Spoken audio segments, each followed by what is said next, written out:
Looks like we're ready to go, or still waiting a few seconds. Good, okay. With that, I'm going to call to order the November 2021 Planning Commission meeting. And I'm going to do a roll call. Commissioner Heising.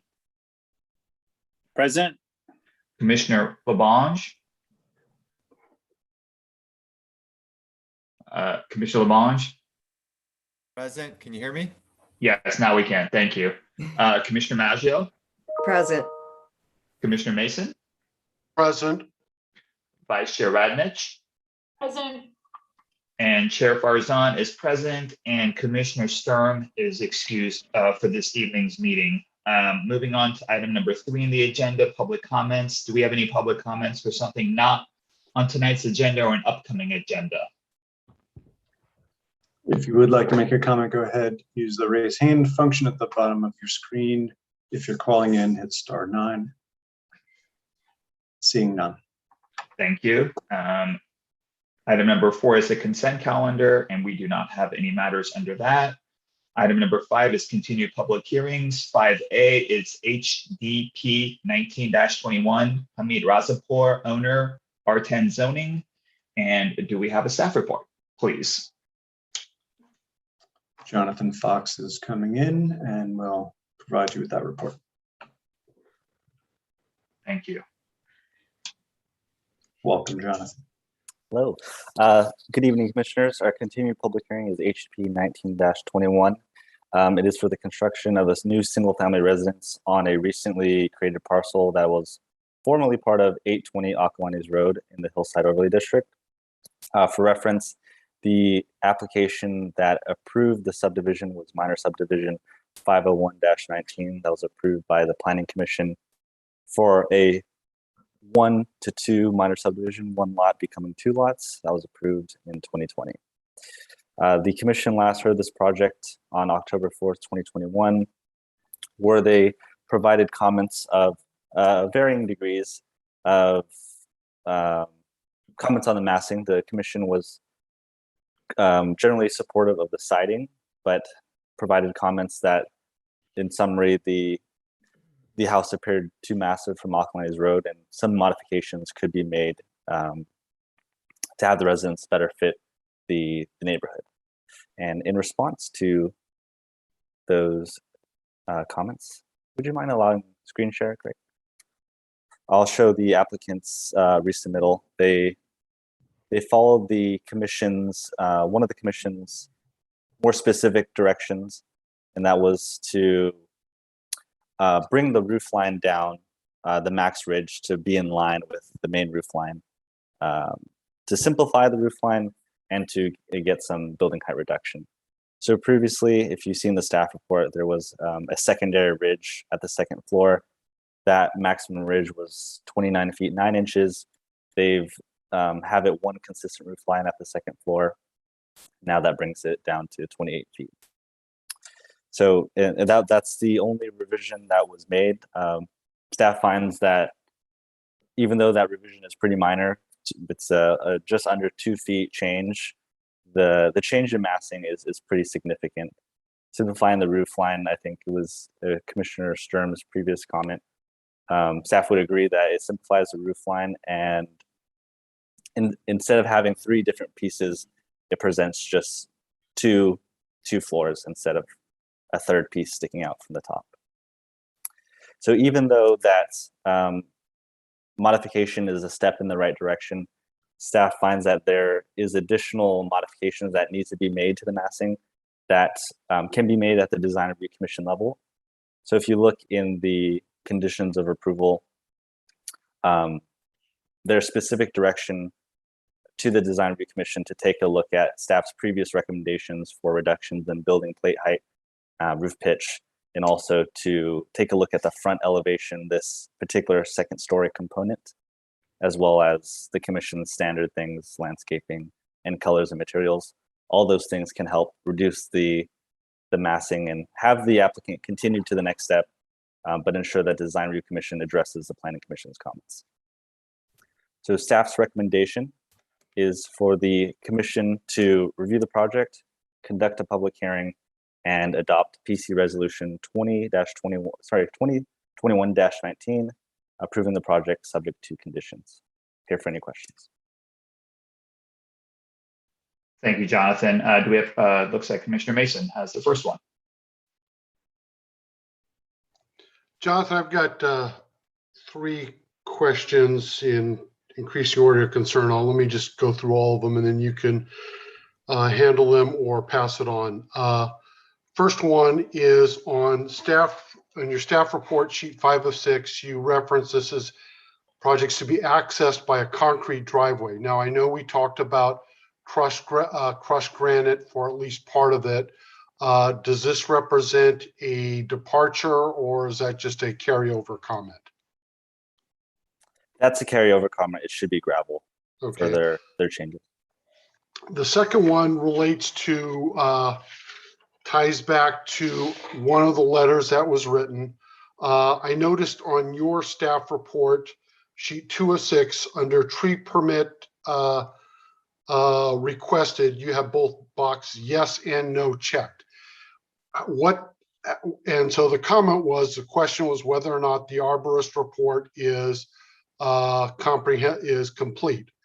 Going back through Traverso's report, they said the report does not compromise a comprehensive arborist report, and the above report only is intended for discussion.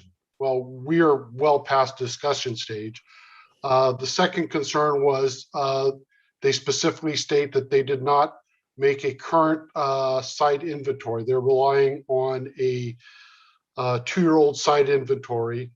I noticed that the report wasn't signed by anybody from Traverso. It was just on Traverso's letterhead.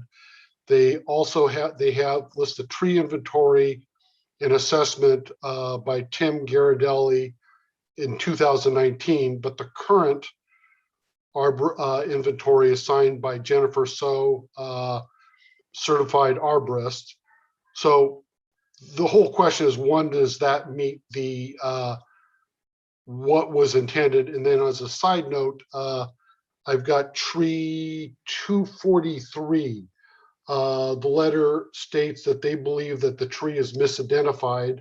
I'm not an oak person, but they have the arborist report in your staff report, which references back to the arborist report, refers to it as a 45-inch black oak. He's saying the author is saying it's a California Valley oak. The black oaks that's what you get down in Mississippi, Louisiana. They don't come farther west than, say, East Texas. So as a matter of accuracy, I'd like to get that cleaned up. The biggest, and I have other concerns, but I can deal with those.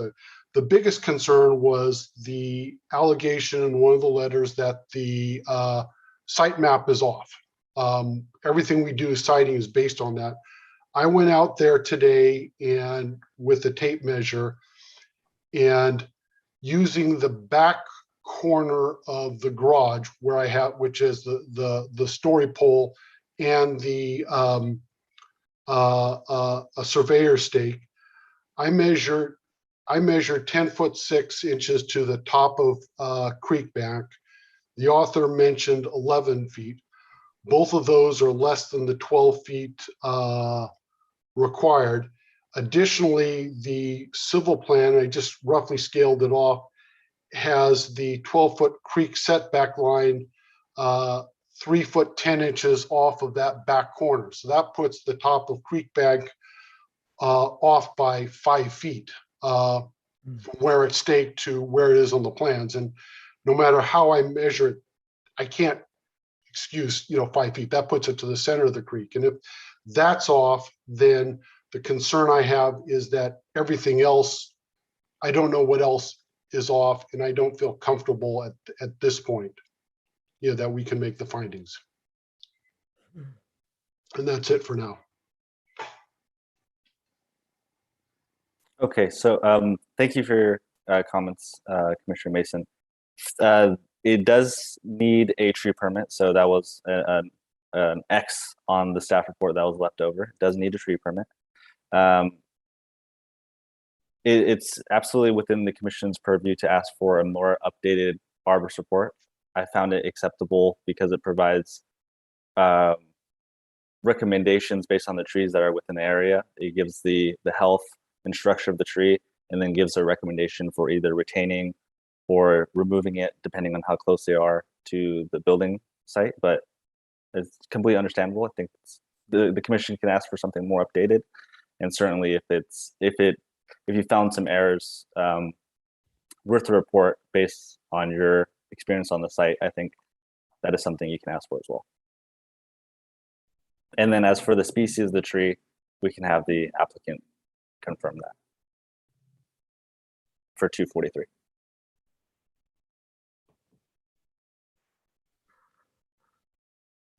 Can I just follow up very quickly on what Commissioner Mason, the last portion about the setbacks and the measurements, et cetera? I know that's a difficult question to throw at you sitting here right now, but I'd be interested to know the answers to that question or questions. Mm-hmm.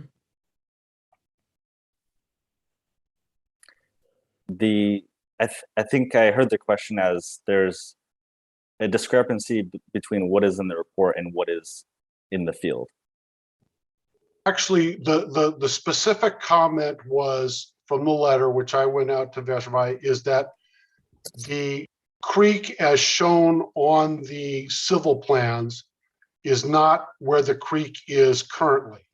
And I went out there and I measured it as it being about 5 feet, top of creek bank as being 5 feet closer to the staked corner of the building than is shown on the map. And I took the staked corner as being the more accurate, the base from which I took the measurements from.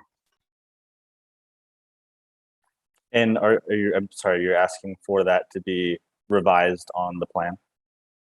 Well, no, what I'm saying is where it is based on the measurements I took now, that building is in the creek setback. Independent of that, there's concern that the creek, the easement is, at least at that one corner, is 5 feet off of where it's shown on the civil drawings. And that's, you can argue inches one way or the other, but I unless there's something I'm missing, different terminology, that 5 feet is essentially to the center of the creek, not to the top of creek bank.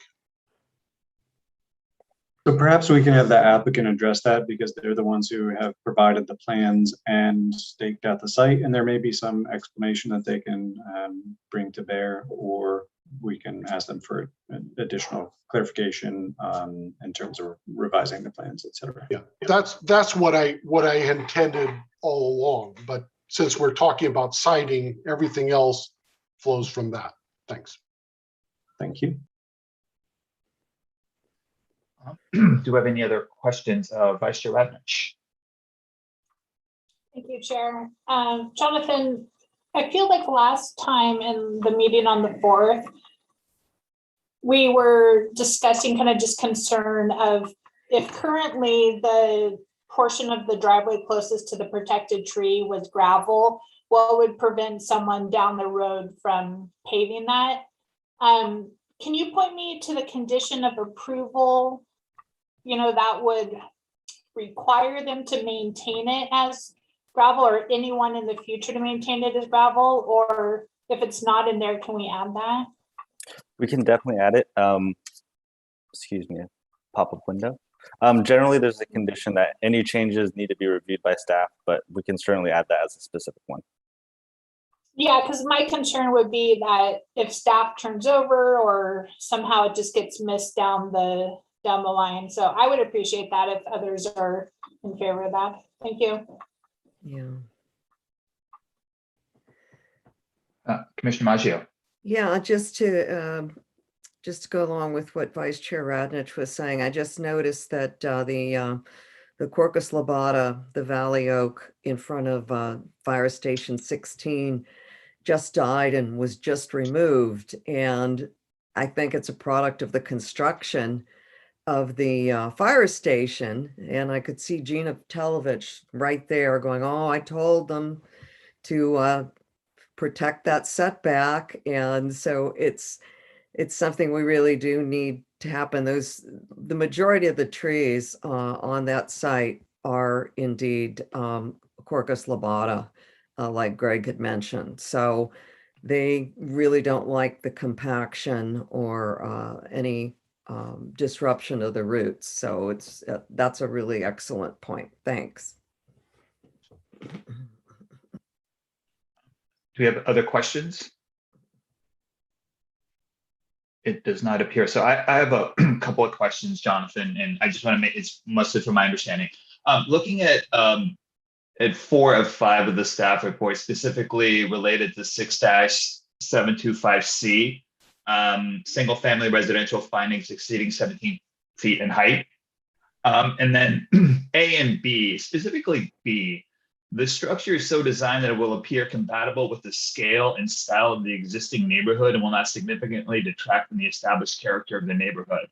So I know this issue came up with residents before, and this proposed home is much larger than the homes around. And so sorry, it's a long-winded question, so I apologize. And I know the staff report has the neighborhood as being anywhere from 1,200 to 5,800 square feet, but I believe the 3 larger houses aren't actually in that neighborhood. They're up the hill. I would almost consider them estate homes. Are those the houses that are referred to as 5,800 square feet and larger? In the 5,800 square feet and larger, was that mentioned in a previous staff report?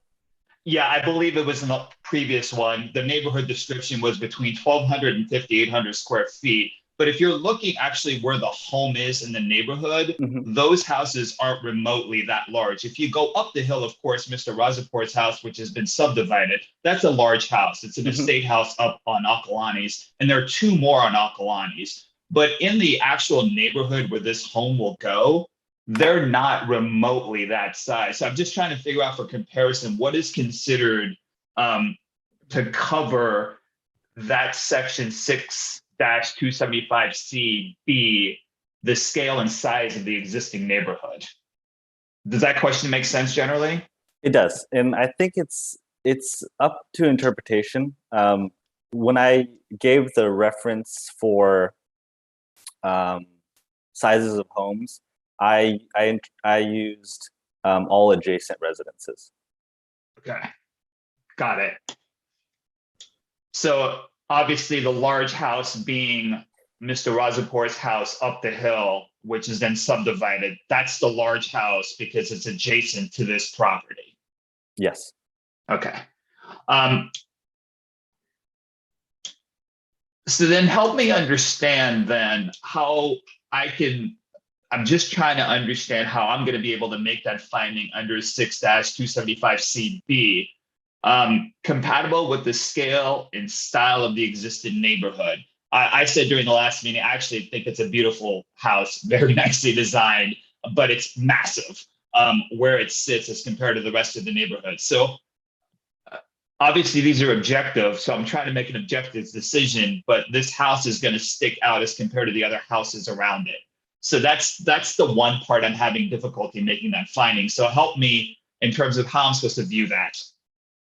Right. So that finding, when it comes to square footage, just because there is an existing range, a home can be designed so that even though it's larger, because of the techniques they use, it can fit within. It still fits within the neighborhood, even though it's larger. So the commission would need to find that even though it is larger in square footage than other homes in the area, they've made steps to they've incorporated massing techniques so that it is more compatible. And I agree that there's more massing work to be done. That can certainly be the commission's action to continue this to another meeting with the planning commission and have the planning commission look at massing things, or to have the DRC tackle that specifically. Okay, so even that section can be deferred on if we approve this going forward. They can make the determination even with respect to 6275C, A and B. Yes, yes. Okay, I so think I'll sorry, just go say ahead. that I think the plans are more developed than usually what we see even for phase one. I think usually for phase one, we just see the outline of the home, and then a lot of the articulation, the reductions in massing can be seen in phase two. Got it. Yeah, because that's, I mean, same comments I made last time. It's the siting. I think it's the only place you can site it on the property without going back into the creek. And obviously now we have issues with the setback and the measurement. So I'm starting to think about that issue too. But again, I'll come to the comments. I guess I'm trying to understand if I make this finding, am I really making this finding, or am I deferring this to the DRC to make that finding? Because again, it's those issues I don't feel comfortable I can make right now. Does that question make sense? It makes sense. And you can reach the point where you can clearly make a finding, or you can make the finding based on certain conditions. And those conditions can be as precise or kind of a general direction as you'd like. I think the Design Review Commission would like them to be kind of as precise and narrowly focused as possible. That's helpful to them in their review. Okay, thank you. That's helpful, and thank you, Jonathan. Those are my overarching questions there. I have comments later. I believe Commissioner Mason has a question. Yeah, I would just like to piggyback. One of my concerns is to piggyback off of what Chair Farzan said is, yes, I do have some concerns about this being too large, whether it fits in the neighborhood, but overarching beyond that is, I'm not sure I'd want essentially duplicate houses right across the street as I march down over there on the curve. And essentially the fear is what we're doing is creating a kind of like a progressive. This house comes in as large, and the next house across the street can come in and say, well, this.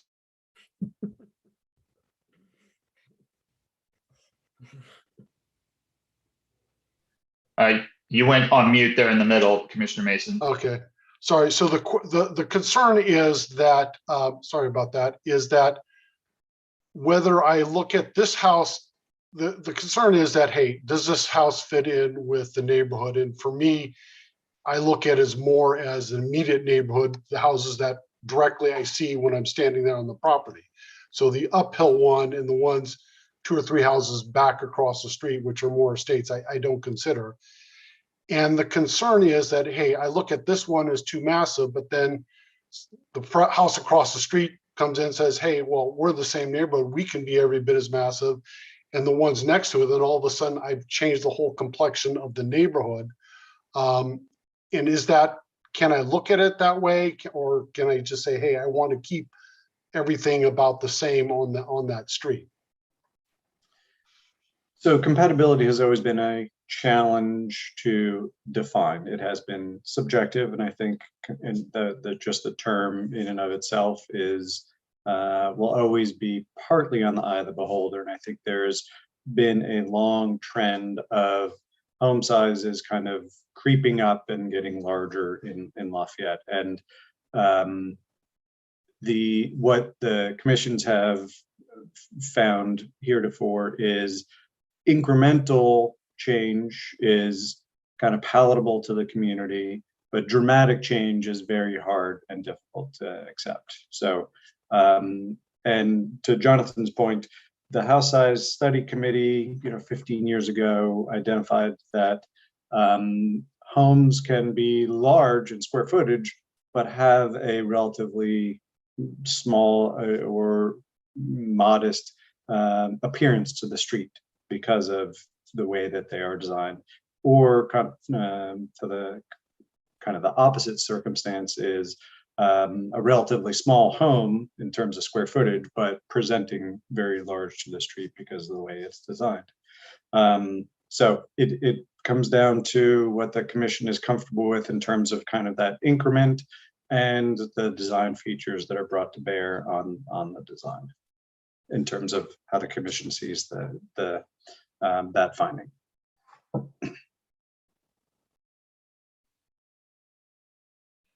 I believe Commissioner Labange.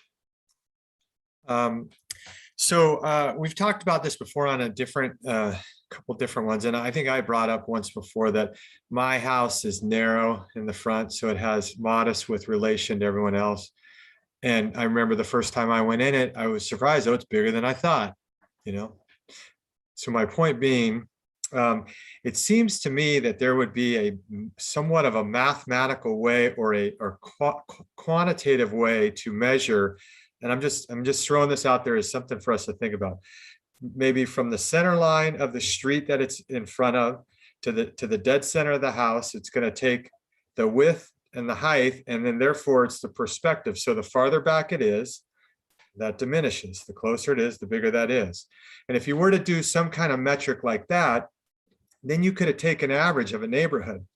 And if you could, and you could define what that is. Like, for instance, I think Greg mentioned, or even Chair mentioned as well, you know, if you go up farther, it's a different neighborhood or it's becoming a state. So you could say, well, here's the neighborhood from here to here, and the average of the homes is X, whatever that is. And then I think if we could do that, I think then it would be interesting to say, well, what is that incremental amount?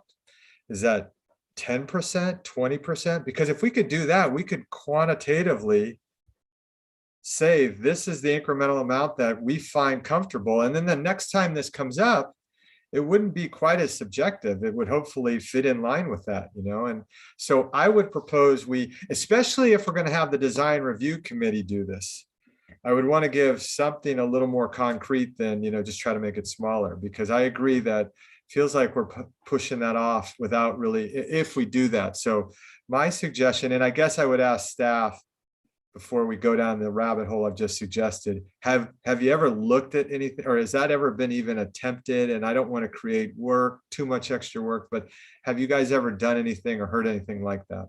And if so, could we use it? Well, what you described was actually one of the proposals that came out of the House Size Study Committee, was to, I think, take something along the lines of the 13 most proximate homes, and weight would be given toward the ones that are actually on the street. So even if they're close, but they're on kind of the backside and on a different street, they would be given less weight, kind of knocking out the high and low as potential outliers, and then using the remaining as the set from which the average house size of that area would be calculated. And then there was a growth factor of which was, you know, considered at 1.25 was not an issue whatsoever. And then you could go up to potentially 1.5 of that size through some mechanism. But ultimately the council, planning commission council at the time, opted not to impose any of these kind of new metrics driven by the surroundings, but rather to rely on the system that the city has used historically and continues to use until today, which is making the design review findings before a commission of appointed folks. So what you described is, I think, potentially feasible. And we had not previously looked at sort of what I'll call the exposure, if you will, which was what you described as a function of proximity to the public street, or proximity to the street, and kind of width and height. But that could, I think, empirically be done. Thank you. I would just say that because I struggle with trying to say, well, how much is that growth? Because I agree that we're all going to grow, or all the houses over time will grow, and we shouldn't stop that. So just in trying to be fair for these folks, for the next folks, that's how my mind works. But I am open for other ideas, because I think we all want to do what's right and fair. So with that, I will hand the gavel back. Thank you. Thank you. Do we have any other questions for Jonathan? We do not. With that, I'll open up the floor for the applicant's team.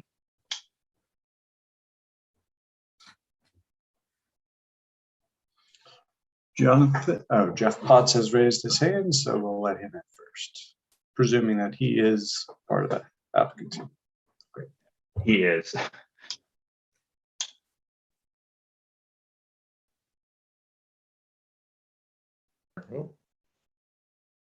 Am I still here? You are. I went off the for a floor- second there. Sorry.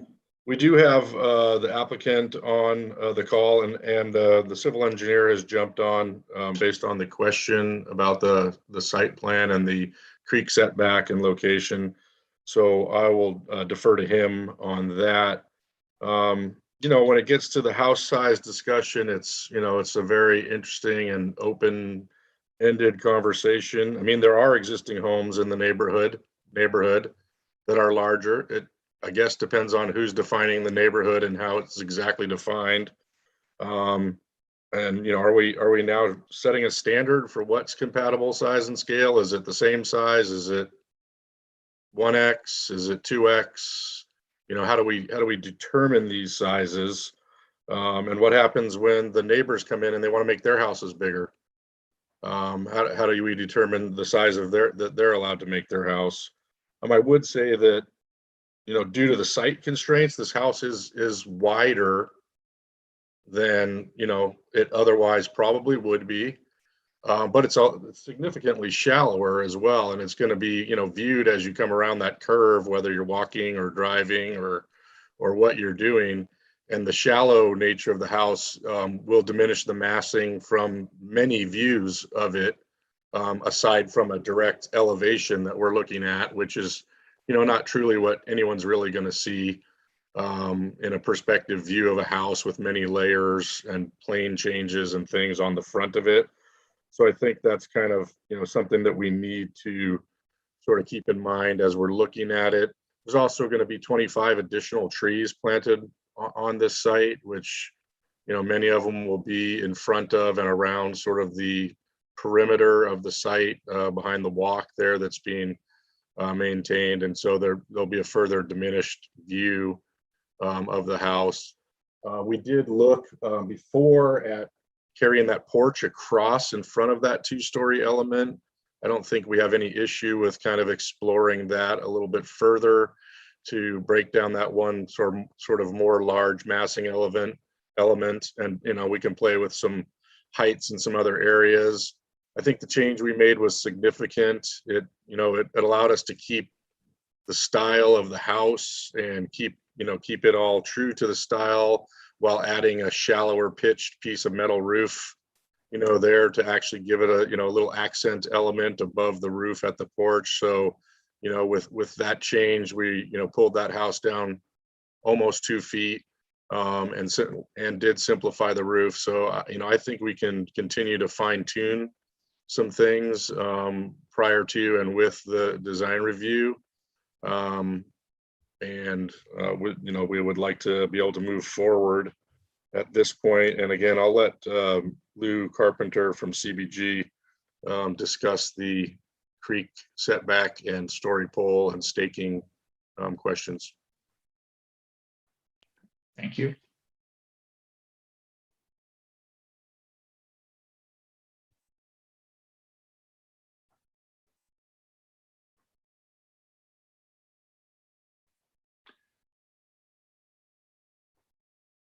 Jonathan, do you have control of people coming in, or is that Greg?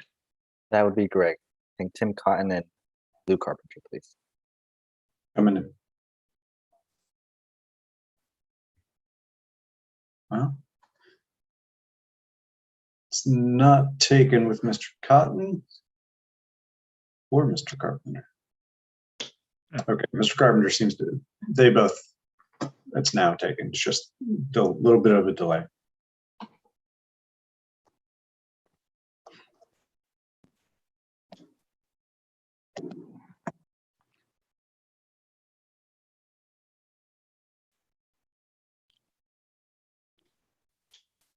Mr. Carpenter, can you hear us?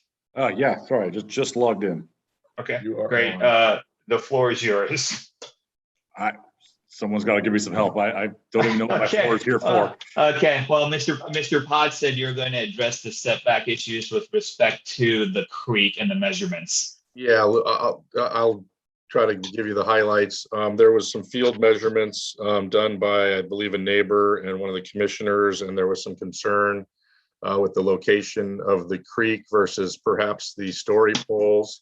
I know there was probably a 5-foot offset stake out there that was set for that, and I do also know that the story poles were surveyed by the story pole provider. So I think the question was just verifying creek location and house location versus creek on your drawings. Yeah, so the creek location and the house locations are all tied into the topography, which is locked into the boundary, which if I tried to go out with a tape measure and figure that out myself, I simply couldn't do that. I do this for a living. That's why I have survey crews and they go stake these things and go measure these things. And like Jeff had mentioned, so if there's some stakes in the field, frequently they are offset stakes. We don't stake things directly. We stake things so that they can be held in place and not lost, especially creeks. We don't put stakes down in creeks. One, we don't like to get down into creeks more than we have to. And two, they'll get washed out or lost. So I'm confident that the setbacks and the alignments that are in the topography are based on really precise data. I can't speak to, I mean, certainly the story poles are close.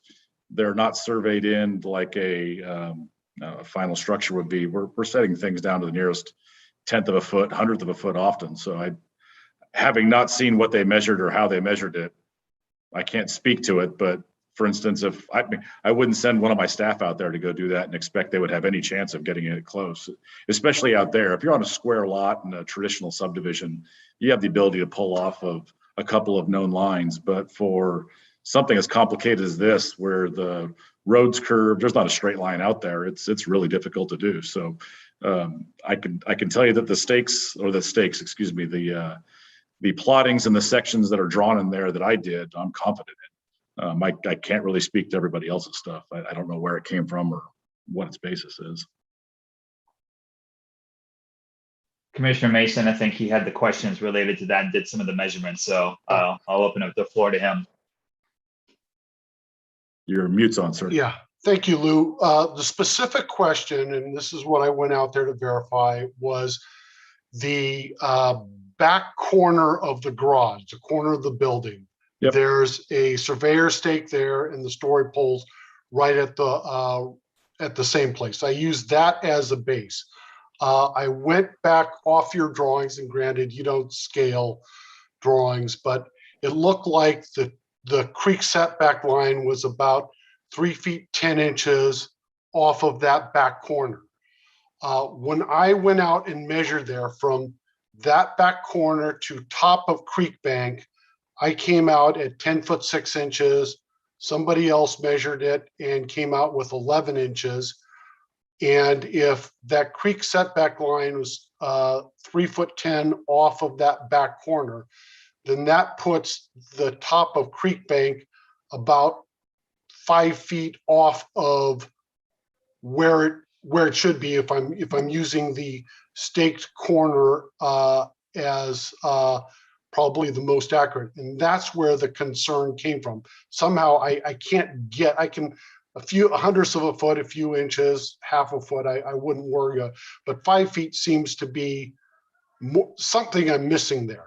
Well, I don't know where you would, I don't know who put the stake out there. We didn't put the stake out there. I've never staked the house. We staked envelopes so for instance, if you imagined a house that had set like inlets, outlets, cutbacks, that kind of thing, we'll offset when they're staking story poles or we're staking a home, we'll offset 5 feet off, depending what the contractor wanted, 5 feet off the structure. And we draw the box that captures the furthermost extension of the house in all directions and draw a perfect rectangle around that so it can lay over there. And there might be all kinds of voids in there. And maybe we staked envelopes, but I certainly wouldn't allow any of the contractors to go build off of some stake that I didn't build. And I don't know how to respond to that because we didn't stake the house.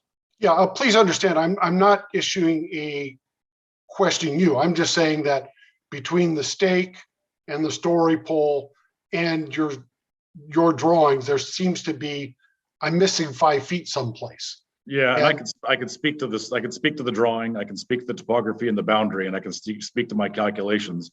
I don't know what the story pole guy did out there, and I don't know where that stake came from, or even if it was a survey stake. I mean, all the contractors also use survey stakes or lath to go put in the ground because they're convenient and they mark ground pretty well, but it wasn't our company. Okay. Thank you. Sorry, I'm not more helpful. I wish I could tell you where that was in place. No. I mean, a few inches here, one way or the other, it tends to get, hey, it could be a sloppy, but 5 feet is something, hey, it just raises a question. The last thing I want to do is lock in a site location as for the part of the siting and then come back later when whoever it does goes through and checks and say, well, no, this isn't right. Or me trying to explain to somebody who asked, well, why did you approve a house when the story poles weren't even in the right place? I understand. I can assure you that it's a lot more uncomfortable for me putting a house that's in a creek setback than anything else. And so we spend quite a bit of time making sure those are in the right locations, that we have the sections calculated correctly. Because should something get constructed, that's the real liability for us. Either flooding, in this case, that's not a concern, but someone construct and pour a foundation that has to be removed. And that's obviously not a real good business plan on our part. Thank you. You bet. Mr. Carpenter, can I ask you a quick question on that for a layperson? So are the story poles not supposed to be in the location where the house is supposed to be built? No, they are, but they are also, there's companies that go do that. It's not the same, I guess, precision. They're looking generally at heights and general locations and angles, and not the precision that we look at for a foundation location. So as often they'll call, and I don't recall what they may have requested. Usually it's asked for control, but they'll ask for the envelope, and they're not contractors in the sense that they're building homes. And so they may take that 5-foot offset that we frequently put in for a building envelope, call that the corner. And I guess in conjunction with that, they move our stakes all the time. You have people out there that, oh, this is in my way. So they put it someplace else, and then we go find, like, we would never allow a contractor to build off of stakes that have been disturbed or people have been out working around, because they frequently get moved. And so usually that's why people call for stakes within 24 hours or something, 48 hours of when we're going to go out and build. But no, the story poles should be accurate, but really the story poles are trying to give you massing and location. I don't know what you guys expect, but I certainly wouldn't expect they were within a foot or a couple of feet. That they're really, I would expect the heights to be accurate. And I think they focus on that heavy, and they try to get the general blocking and massing of the house accurate. And Jeff may speak better to this than I can, but typically we're not staking those like we would a home or like we would a utility pole or something of some kind of precision. Certainly not a boundary, which we expect to be within 1/100th of a foot. And so I don't know if that answers your question. It's kind of a different niche contractor that isn't really part of the construction process. They're really part of the planning process, and they've developed out of agencies like your own that have asked for these, that the contractors don't generally do them. Okay, no, it's good to know. It actually will help me now look at story poles completely differently, because my assumption is that they're accurately placed, but that's a wholly different. I don't mean to say they're not accurately, yeah, but it's a matter of precision, and I would say that's kind of the nearest handful of feet as opposed to a foundation, and I expect that to be the handful of tenths of a foot, or not even that, 100ths of a foot. Right. Yeah, and I Fair enough. And can I just one quick, sorry, Mr. Potts, just one other thing. So you've gone out and have you seen the property with the story poles in place, or have you not? I have, Mr. but Carpenter? I didn't go paste them off to go figure out. I mean, got it. Yeah, really, just a general question. World, and I'm confident in the road and the locations and utilities, and I don't know how best to put that. I don't generally concern myself with how they put things a foot one way or the other, because I trust my stuff and I know my stuff's precise, and I live in a very precise world where not everybody else does. Fair enough. Thank you. Mr. Potts, sorry, I didn't mean to cut you off. Yeah, no, that's fine. I was just looking at the civil plan while you guys were having the discussion, and I'm not sure which side or corner Mr. Mason measured off of and was concerned with. But when I look at the footprint, I could easily see the story pole contractor just scribing a straight line across the back of the house. where the back of the house sticks out five or so feet further on one end than it does on the other end. And them, thinking, well, if it looks bigger than it is, it's not a big deal. And so I don't know. I haven't been out there, so I don't know how many poles they put up exactly where or any of that. But I could see them just using the 5-foot offset and creating a big box. Yeah, Jeff, I expect that's pretty common. I mean, that when you're putting story poles up, they're not capturing every articulation of the architecture. They're capturing the worst case in all directions. And then they're typically capturing the envelope. Now, if you had the right side of the house with single story and the left sides too, they're obviously going to get that, but they're not picking up the pop outs. I've never seen a set that picking up pop outs and all the niches that you guys create in the architecture. Yeah, for reference, Jeff, I just checked out the corner of that far corner of the garage that represents the corner of the building. And that was just the only place I checked. It had both a stake and a story pole there. Okay, and yeah, that makes, again, I don't know. I couldn't give you a fully 100% answer, but I look at the other corner of the house actually sticks out further. And so again, they may have just shot a straight line across there to put that pole up and to string a line across it or something, where that, would be, 5 feet difference or so. I was just trying to look at their plan and see what they might have done. For the record, my general approach to this job is, general questions, I give general responses, but people that ask very specific questions, I feel are entitled to a very specific response. And since this was a specific question, before I bothered you or Lou with it, I wanted to check it out myself to see if I could resolve it internally, and I could not. So that's why I asked you. Great, thank you. Greg, where are we on timing? You've gone into questions, so That's what I figured we'd there. So I'll open up just any concluding comments at this point, Mr. Potts. No, I think again, I think the finding on the size really, depends on how you describe the neighborhood exactly, and the comments that I made about the massing of the structure itself, and we'll definitely continue to work with staff and the DRC to fine tune that massing further. Great. Thank you. I appreciate that. With that, if we can open up the floor to any public comments, if there are any. If you would like to comment on this, please use the raise hand function at the bottom of your screen or *9 on your phone. Carolyn Sears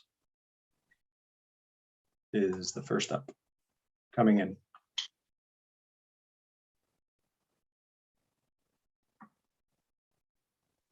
There are no other hands besides Ms. Searles. And given the kind of delay of the last two speakers,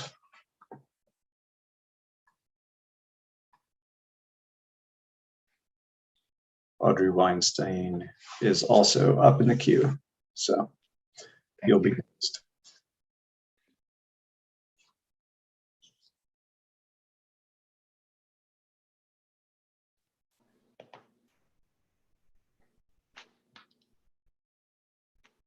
We had you there a second ago.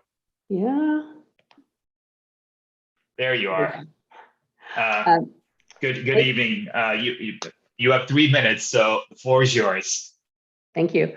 I live in the neighborhood. I walk on the path in front of this lot all the time. And I was really surprised a few weeks ago when the story poles went up. And I didn't attend the first meeting because I wasn't notified. And it took me a bit of time to find out in Lafayette what the Planning Commission is and does and how often it meets. So I'm here now. I'm a professional engineer. I'm usually very pro-development, but by just looking at the story poles, I could see that they represented a house that was never going to fit in this neighborhood. It's too big, it's too massive, it's too close to the street. It's bright white, which makes it look even more massive. So I don't think we need calculations. If you just stand at the lot and look around at the neighborhood, you can see that it doesn't fit.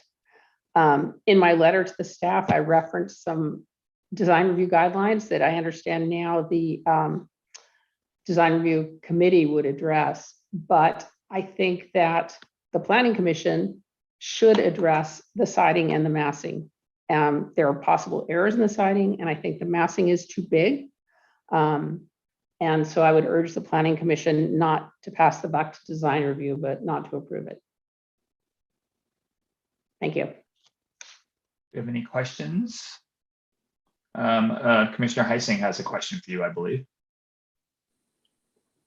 Yeah, Kellen, thanks for your comments. Can you describe for us where your house is? I'm just trying to get a picture of. Sure. Our house is on Coral Leaf, which is the next street up. So Okay. it's not adjacent. It's probably, I don't know, 400, 500 feet away. Okay.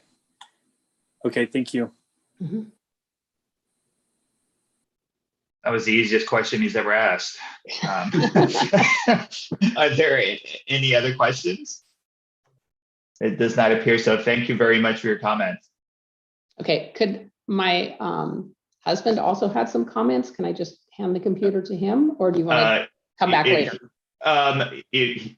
So I'm open to that, Greg. I mean, definitely different people that have three minutes. So yes, you can hand it to him as a separate speaker. 3 minutes. Dwight Taylor. And as Carolyn mentioned, we live maybe 400 or 500 feet from the proposed development. And to get to and from the freeway, our means of egress, we drive by it every day or walk by it. And I also want to thank you very much for serving and obviously doing due diligence on this proposed very big home in our neighborhood. And I think the mass and how much this home is out of place in the neighborhood will become more obvious about a month from now when the leaves have fallen off these trees that are going to be cut down. And I think the question not being asked is, do the neighbors feel this is an asset or a detriment to our neighborhood?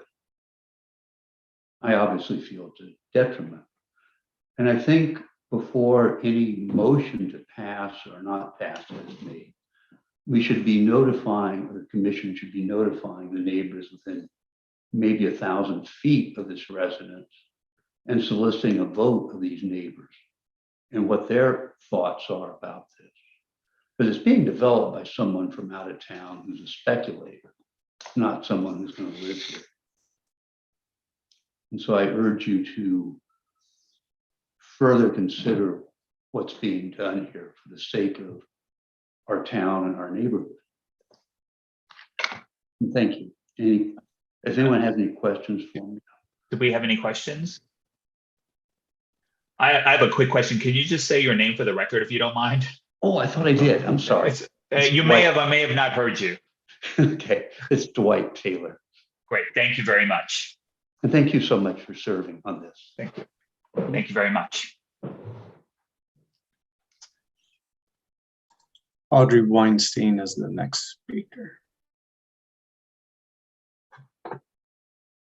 Ms. Weinstein, you're on mute still.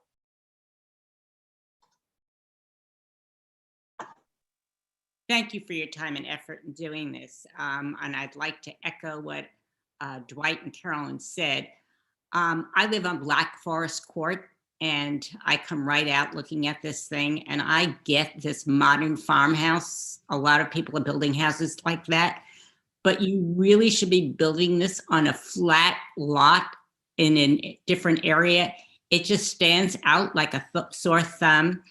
And you know, everybody on Black Forest Court had to go through planning commission and design review before we built our houses here. And we were consistently told we had to blend into the environment, and we had to be very careful of the trees that were on this. This used to be a Christmas tree farm. So we had to design around the trees that were tagged. And I can't understand how we could allow this developer to tear down these trees. It just doesn't compute to me when 5 houses on the street could not do that. And it's not that I don't want something in my neighborhood. I mean, when Oakwood was developed, there were people that were upset about it, but they really asked them to lower the height and go more into the environment, and they did, and it's been a wonderful asset to our neighborhood. But this house is only going to be standing out like a sore thumb. And I think my husband wants to say something, if that's okay. Can I make a comment? Please. So my name is Dr. Richard Weinstein. We've lived in this neighborhood for over 45 years. And I'm making a comment about the developer's comment at the last meeting. The developer had stated that he was surprised that there were no comments from the community. And subsequent to that, the community got together. We realized that we need to make a voice made. And I know there've been at least probably 5 to 10 letters that was sent to the commission during the last 3 weeks, most of which I read this afternoon. And I would like to have all those comments, all of which were negative, unfortunately. And it's not that we're against development, but we're against development of this size and texture in the community. I'd like to make all those comments, all those letters that were presented to the commission as a public record as part of this meeting. The thing that I'm finding disappointing about this entire commission this evening was no one's mentioned all these comments that all the neighbors have made. It's a difficult and peculiar format in the virtual format, but we're all very familiar with virtual meetings. And I don't see any representation of all the people that wrote those letters at this meeting tonight. And I think it's negligent of the committee before you make a decision that these letters should be public record. And I think you should all reference these letters. We all spent a lot of time and effort writing these letters, and I've not heard one of the people on this committee make reference to any one of these letters. And I find that extremely disappointing. So I can address that last point. So all of the letters are part of the public record. They're actually posted online with the staff reports early, and if we get them late, they're all up there. And I can speak for myself. I don't want to speak for the others, but I've read all the letters, and actually Commissioner Mason was referencing one of the letters, and that's why he actually went out and did the measurements that he referenced earlier. So just have that sense. We read everything. I actually have the letters right here to my right side as you're commenting. So we do see them, and we do take those, and they're always part of the public record, just for context. And we do appreciate everything that you do. But when we look at the screen, we can't see who is at the meeting.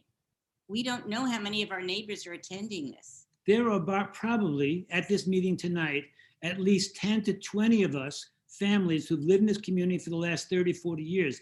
The architect who's sitting to my right, lower right on the screen, I don't know if he's been made aware of all these comments. The commission may be aware of it, but I think the architect, the developer, the engineers that are on this project should hear all these comments. And I think that's a critical part of this public commission. It's one thing to have it on record. It's another thing to tell these developers who are coming in from out of town to build this structure that they should be aware of our comments. Fair enough. And I will let you know, just for the record, anybody who wrote a letter can also speak tonight. Actually, I believe Miss Lee, Agatha Sue Lee, who actually spoken for the prior 2 meetings, is actually on and has her hand up right now. So she will be speaking again. If there are any other neighbors, or let me be clear, you don't actually have to be a neighbor. This is a public meeting, so anybody can speak about this project. So just to know, you may not be able to see them, but everybody has a right to comment. And again, Miss Lee has her hand up, so she'll be the next speaker.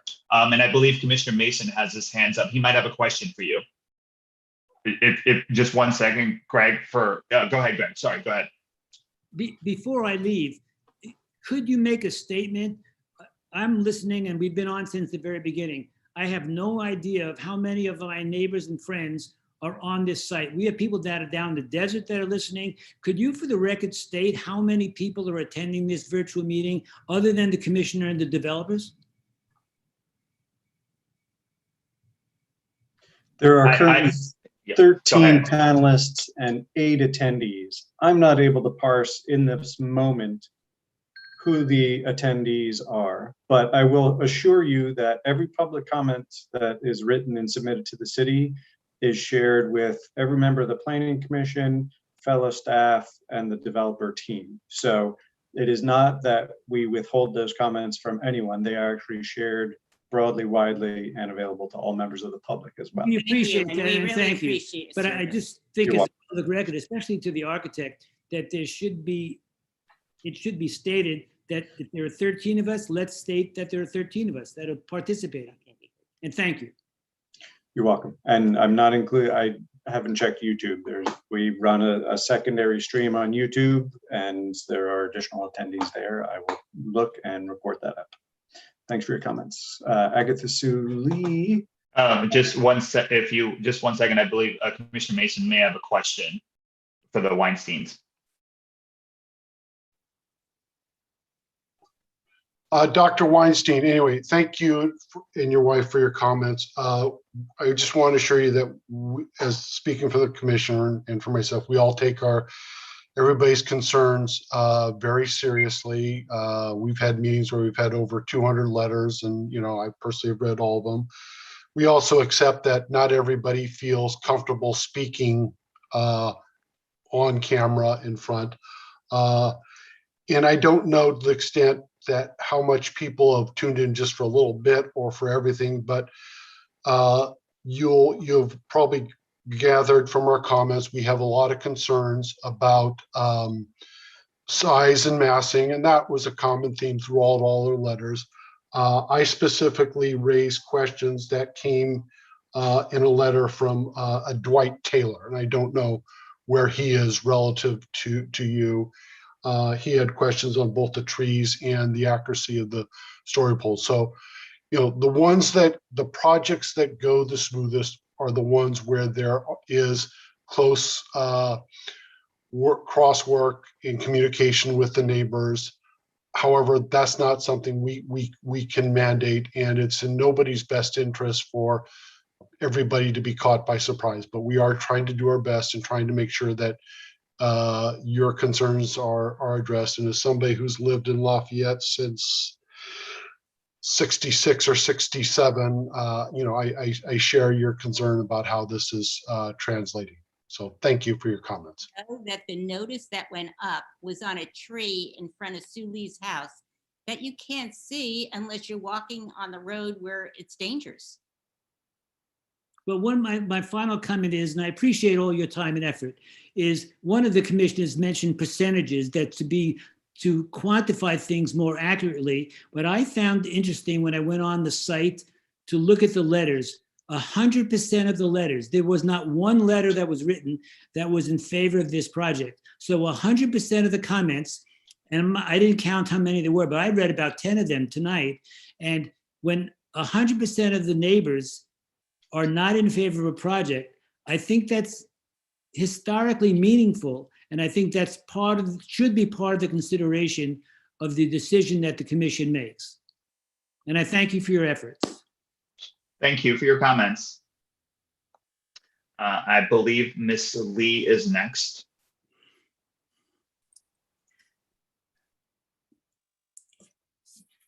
Yes, can you hear me? I'm not coming up as a.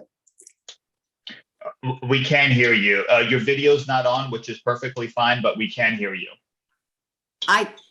Don't mess around. There I am. Thank you. There you are.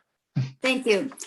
So I really want to thank the entire commission for hearing all of us and myself in particular tonight. My name is Agatha Sue Lee, and I live at 847 Ocalanis Road, which is directly across.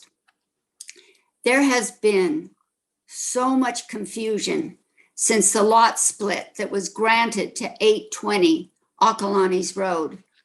The original proposal was for a small home and additional building. This was for a parent who was to live there. Now we're faced with a proposed 5,241 square foot spec house on a narrow lot between the creek, the walking path, Akalani's Road with 12 protected trees to be removed. Tim Cotton, the builder and pending seller, stated that he could fit in any house and sell it. Now, the consequences of the effect of this massive fit-in house that would be on the land and the neighborhood was not a consideration to him. He is not planning to live there. He is not interested in what the neighbors feel. This was not what we were told in the beginning. I would ask the Planning Commission to consider 5 things. 1, the floodplain of the creek, which makes its path change every year that we get heavy rains. The active landslide that is beyond Coralie. The lack of parking spaces for this massive development. The exit and entrance of 5 driveways in a very narrow area onto Akalani's Road. And finally, the existence of a major animal trail that runs through the property. Now, that might not be significant to anybody who doesn't live here, but we know that those deer and the turkeys cross twice a day and traffic is stopped on Akalani's. So this isn't just any piece of land. This is a piece of land that all of us have really watched over the many, many years we have lived here. And why do we stay here? We love our area. We love our neighborhood, just like we love Lafayette. So thank you for your consideration. Thank you, Ms. Lee. Do we have any questions for Ms. Lee? I believe Commissioner Mason may have a question for you, so if you'll hang on. Yeah, I would just like to say that when I was out there today, I did see the deer. So yes, I can confirm that. And it was not that far away from me. No. I believe that's it. Thank you for your time and for your comment. Do we have any other speakers? At least I'm looking at the attendee list. I don't see any other hands raised. Correct. There are no additional hands raised. Okay. With that, we will bring it back to Mr. Potts for your 5 minutes of rebuttal.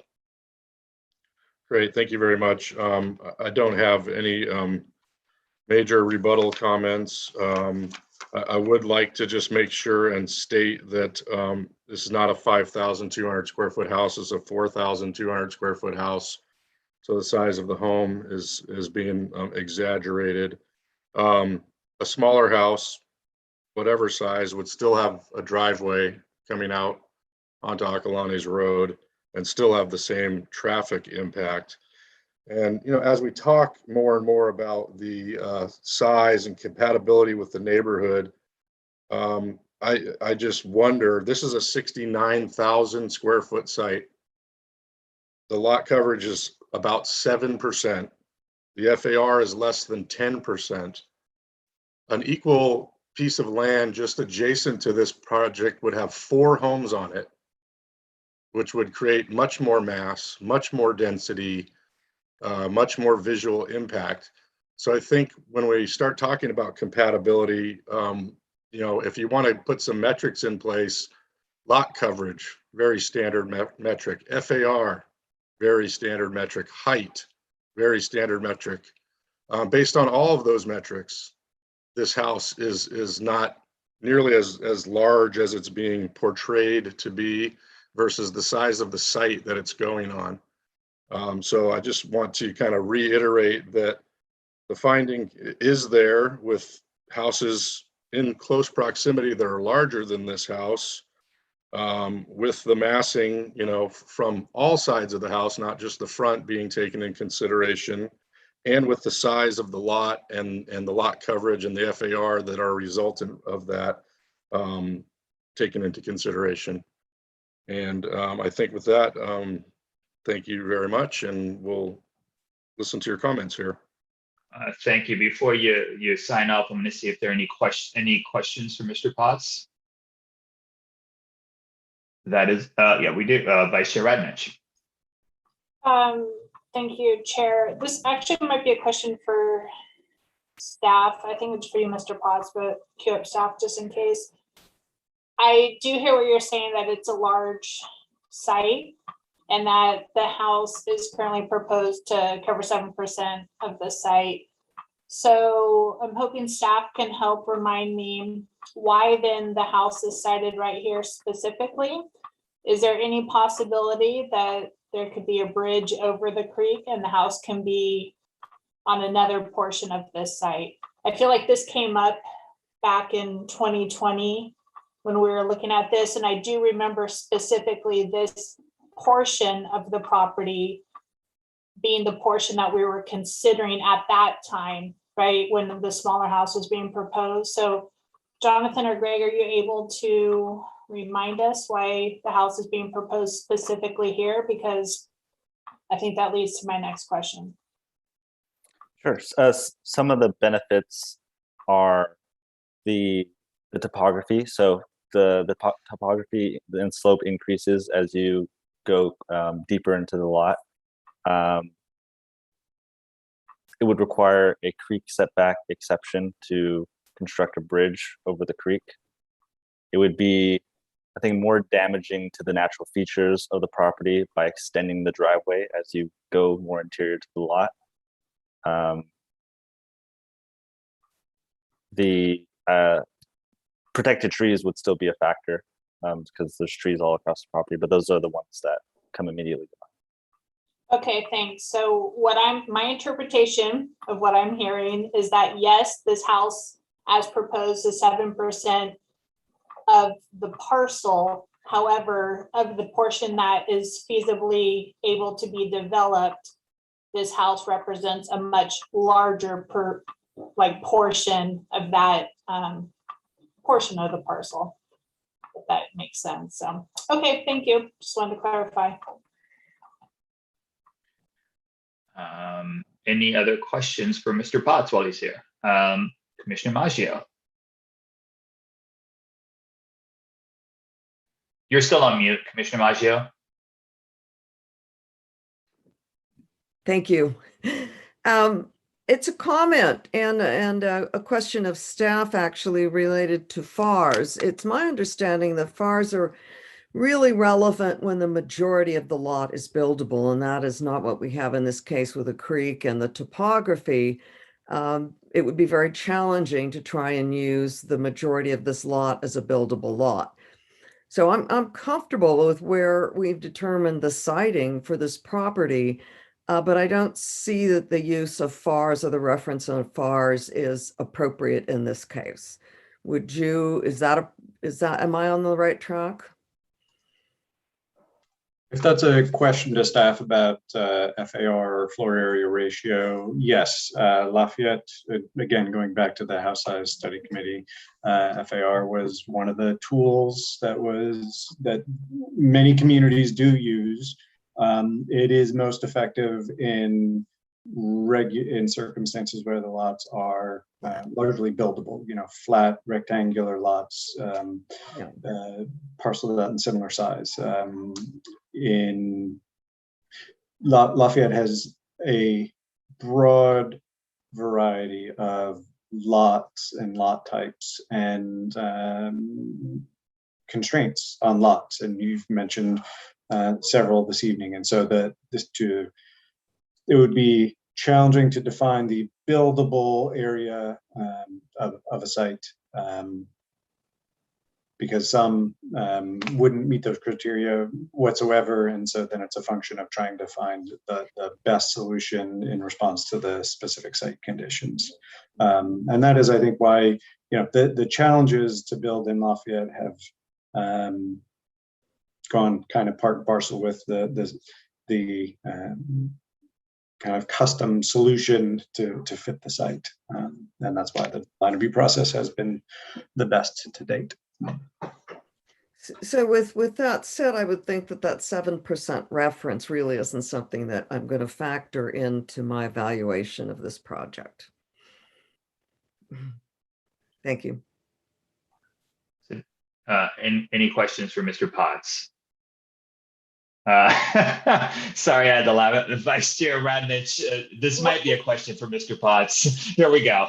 Yeah, this one is, Mr. Potts, can you just remind us, so we've heard a lot of public comment surrounding the fact that people maybe didn't feel notified of this project. So part of that is the city's notification process. And a common question we often ask applicant teams is for the applicant team to describe to us the type of community outreach and outreach to neighbors that the applicant, has performed during the process. So can you remind us, or can you just kind of give us a little insight on the type of community outreach that you guys have done up to this point?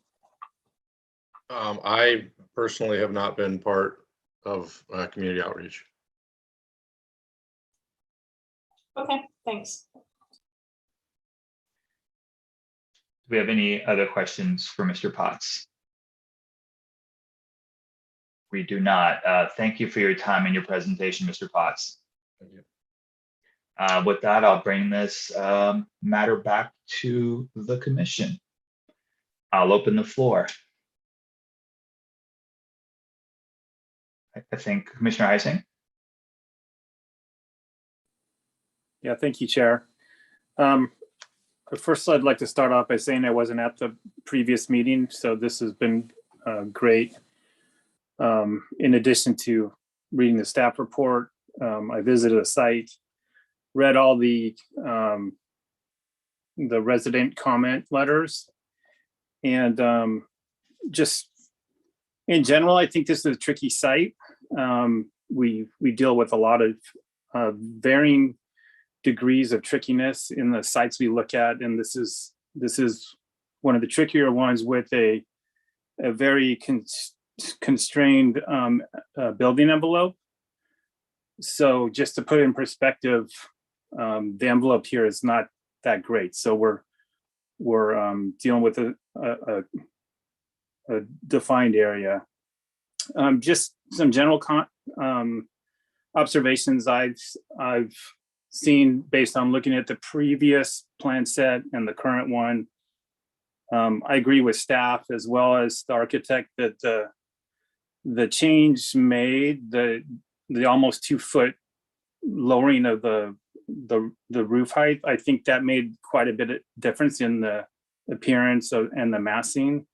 I do agree with the conditions of approval, and I think DRC can I think there was more work that can be done. I don't necessarily think this commission does that work. I think it'd be more appropriate for DRC to do it.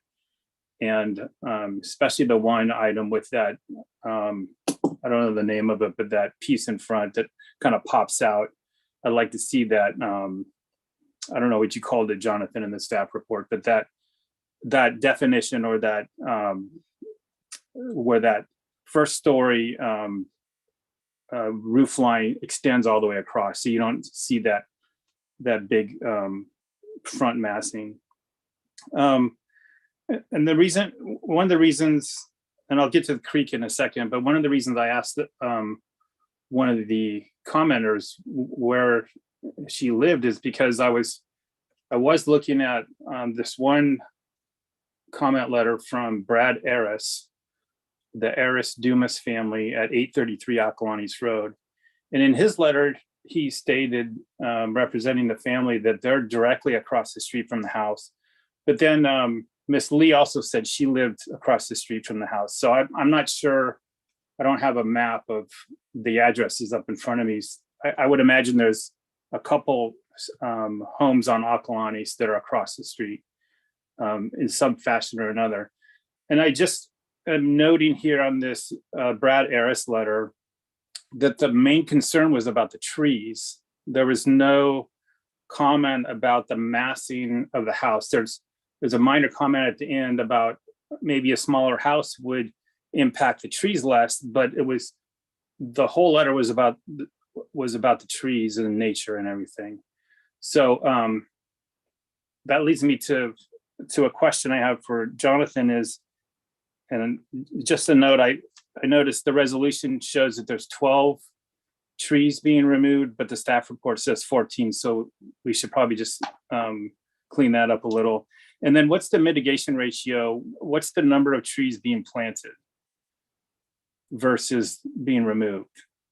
They haven't put together the landscape plan as part of phase 1, but they'll have that as part of phase 2. Okay. And then So, go ahead. The mitigation would be 2 15-gallon trees per 6 inches being removed. I haven't done that calculation. Got it. Okay. So so I just wanted to make that point about the trees, and that the comment letter from the person across the street was primarily concerned about the trees. I think Mr. Potts commented about the driveway that Ms. Lee was talking about. Yes, there's an additional driveway, but whether you build any size house there, you're gonna have additional driveway. Now to the creek, and I understand what the engineer was saying about the details of the flags, the flags planted out there, or the story poles rather, and when a surveyor would actually come in and survey in the foundations. So one of the thoughts I have is we could always add a condition that before the foundations formed or poured, or at some point in the process, before it's too late, we could just have a condition that the city engineer confirms that the foundation's outside the creek structure setback. And that would address my concerns relative to the creek. I think those are my comments for now, and I will probably have more later. Thank you, Commissioner Heising. So a couple of quick things on what you just said. I think the last comment about the foundation, the creek setback, I guess my only concern on that front is that's well down the road. And if they're within it, are we going to have a problem with siting of that property at that point? I think that's what Commissioner Mason was getting at. It would be too late in the game to say you're within the setback when we've approved everything down that path. Again, I'm just putting it out there. I guess I'm giving the surveyor the benefit of the doubt that this exhibit that we're looking at here, as we see it now, it's outside the setback. Yeah. And then with respect to the across the street neighbors, just I know you missed the last one. So Miss Lee lives on Black Forest Court. So she lives across the street from the cutout for the driveway. So she's across right there. And then the other house is further south going up the hill. And it's also across because the property is very large. Right. But she's across where the cutout would be and would likely be staring at the house. Got it. Okay. Yeah. Just so that came up before. Okay, thank you. Commissioner Mason. Yeah, to kind of, with these comments, it's always interesting what they don't say as much as what they do say. The concern that I have, and this to follow up on Commissioner Heising's comment, isn't that and this is also for staff, because I don't know how they look at it, isn't so much that it was staked improperly. It's that the creek has changed. It's a small intermittent creek. The creek banks could have changed. I don't know if that is built into the 12-foot setback with the assumption that, hey, over time it may move. But yeah, for a small intermediate creek that was probably when full runs a couple feet deep, I could see the creek changing. And if the drawings aren't current, because he said they do not survey the creek, I can see how that would be off, not the building, that would be off. My concerns, so I think that before I feel comfortable going forward, I'd at least like to have a feel for, hey, 5 feet's a lot.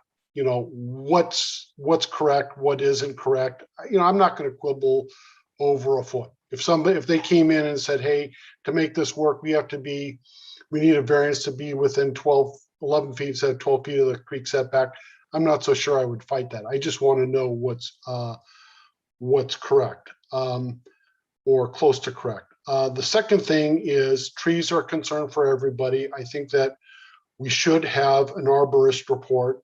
You know, I may be old school, but nobody signed that report. To me, a report should be signed. And I'd also like to clean up the comment about whether it's a black oak or valley oak.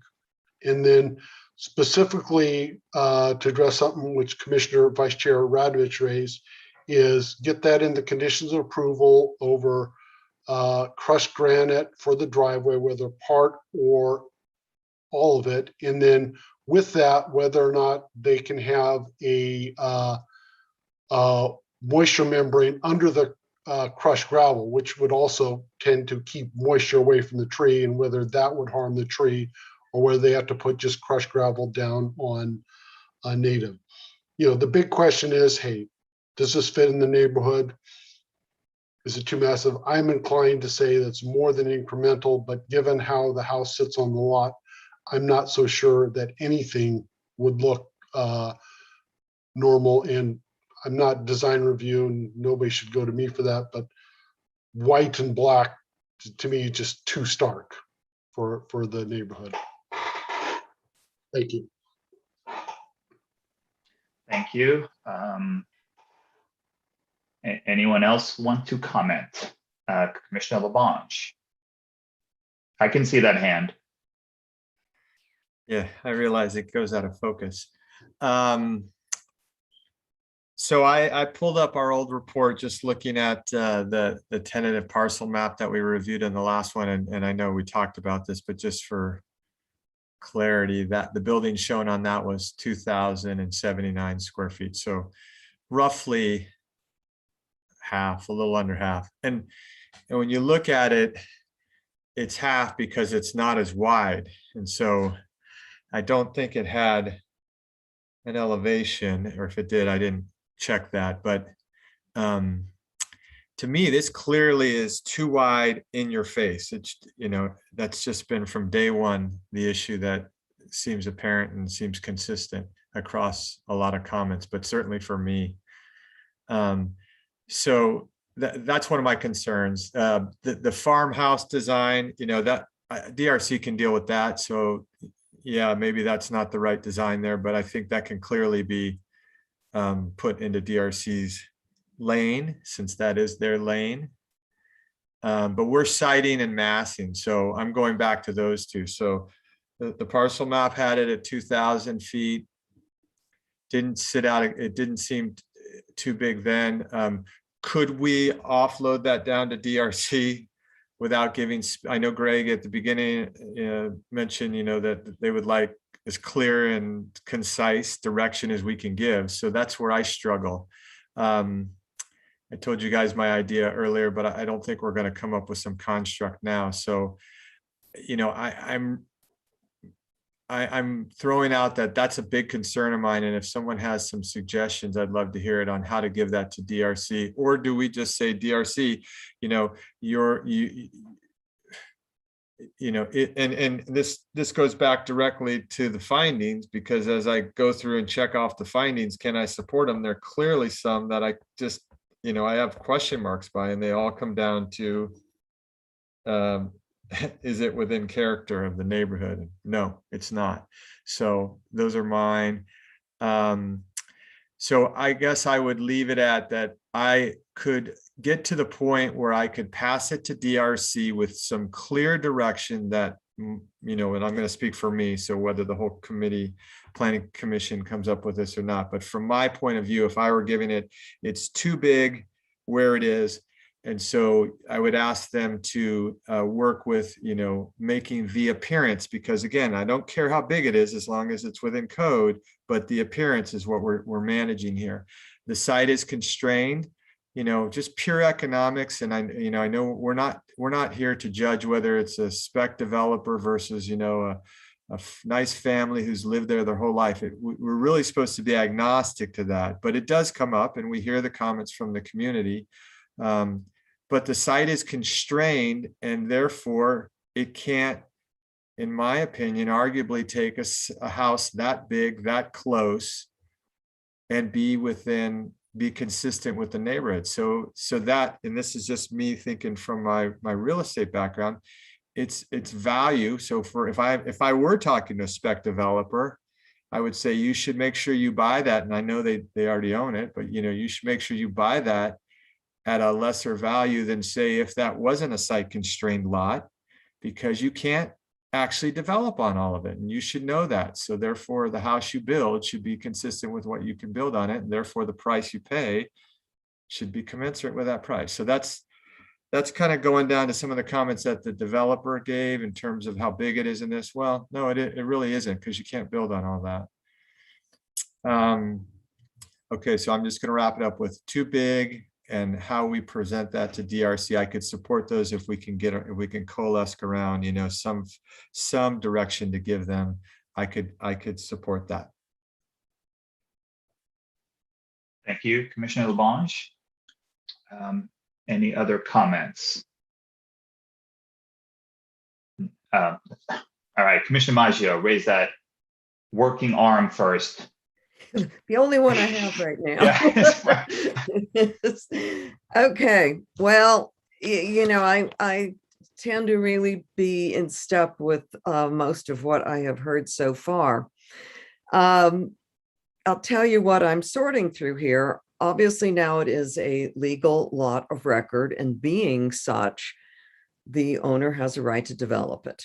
And even though it's this lovely woodland with a creek, the owner has a right to put something on it, which would most likely include a driveway and the removal of some trees because it is so heavily wooded. But in the past, we've been very protective of our heritage oak trees. And there are quite a few there, really beautiful trees. So the goal here is to limit the number of trees being removed to the extent possible. With that said, that is the best site to protect the natural environment. And I would agree with staff that drawing a larger road and a bridge across the road and going up into the hillside would be much more destructive than placing the development close to the street where there is already development. So I think I can certainly make the findings, which is one of the two we need to make, which is that this is the right site. Where I have some trouble is with the design. We clearly have a beautiful mature oak woodland setting. And the design is a very large farmhouse, a modern farmhouse, which begs to be on a large flat property. In my mind, it just doesn't blend into the environment. And therefore not so much the neighborhood. So I'm having more of a trouble putting this architecture in with this setting. The neighborhood has a variety of different housing types. And I imagine some of the older housing types will eventually get remodeled and maybe increased in size by a little to a lot. I did notice that there was a house across the street a little ways up the hill. It is a two-story house. It is very close to the street, but the difference is that it is covered by trees, and I think it has a wooden or shingle siding, which makes it very unnoticeable. So the point is, you can build a two-story house close to the street that is less noticeable than the design that we're faced with right now. And I think that's what most of us are struggling with. I think it's really the wrong design on this compromised property. So where do we go from here? I would like to see a very different design that blended in with an oak woodland, that was sensitive to an oak woodland, which it's a part of. on what is really a very large, lovely piece of property. So, I mean, so the only finding I really can't make here is that it's compatible with the area. And I too would have to hope that our colleagues in design review could work with the owner and the architect to make it more compatible with the site, which is something I know many of us asked for in the last meeting. That's it. Thank you, Commissioner Maggio. Vice Chair Radnich. Thank you, Chair. Commissioner Maggio, you basically said everything I was going to say, but just way better than I would have said it. So thank you. I will say a large echo to that comment. Yeah, I'm struggling with this one. I do appreciate that the applicant's team heard some of the comments that we shared last time. I do appreciate that the 3D rendering, from the street perspective, that was presented, that the roof height was lowered. My frustration is the blatant lack of, community outreach. I wish there was a way that as planning commission or that staff could require that. The projects we have seen that do engage in public outreach, meaning to like the local community, those projects seem to be way more well received than this one. I wish, we had a common theme of comment last time, which was just like Commissioner Maggio said, I think it was your wording actually, Commissioner, of development, find ways to make the development sit more gently with the lot, landscaping, articulation, and color. And I don't feel that was presented.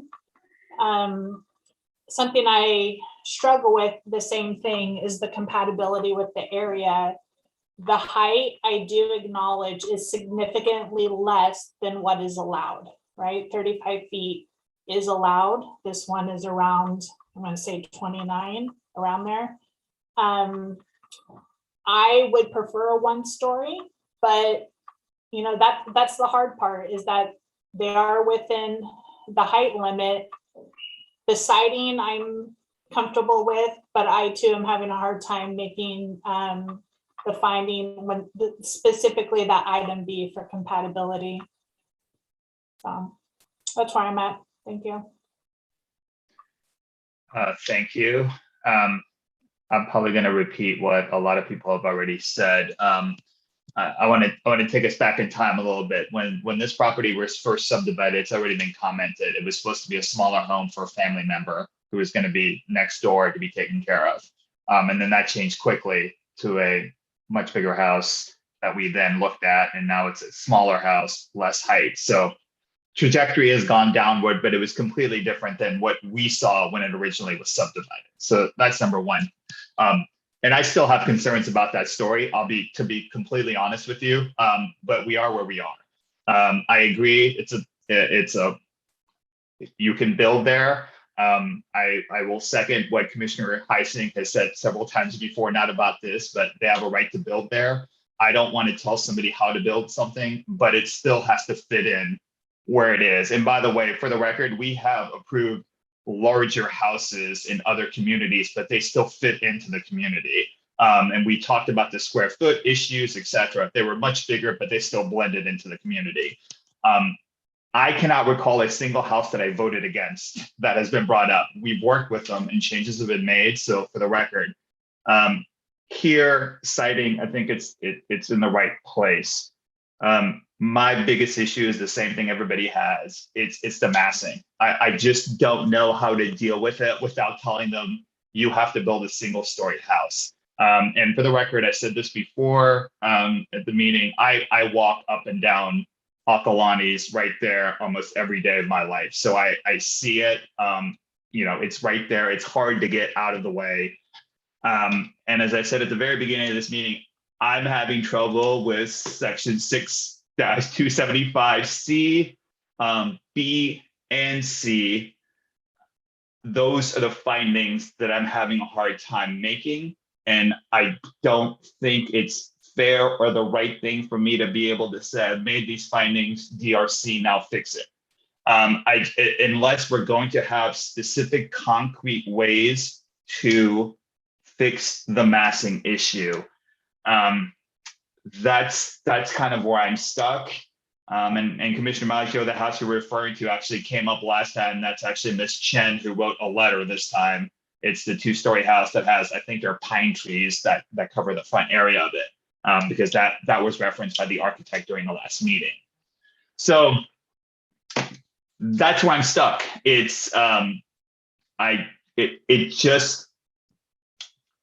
it doesn't appear compatible with the style of the existing neighborhood.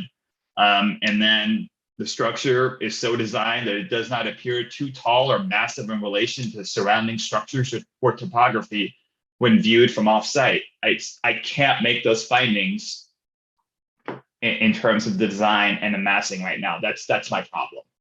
So that's where I'm stuck. Commissioner Mason. Yeah, I'd just like to echo what Chair Farzan said, but just more succinctly to bring this on. I think we all have the same concerns about the site and the massing. So if that's the case, the only real options are, A, do we punt this over to DRC and make it their problem? Or do we tell them to come back and bring it back before us and deal with it ourselves? Absent clear defined guidelines, I think the more, at least in my mind, the more responsible thing would be to, tell them if they want to keep going to bring it back ourselves. And I, for one, would like, to have those story pole issues, the 5-foot break, answered at the sighting issue.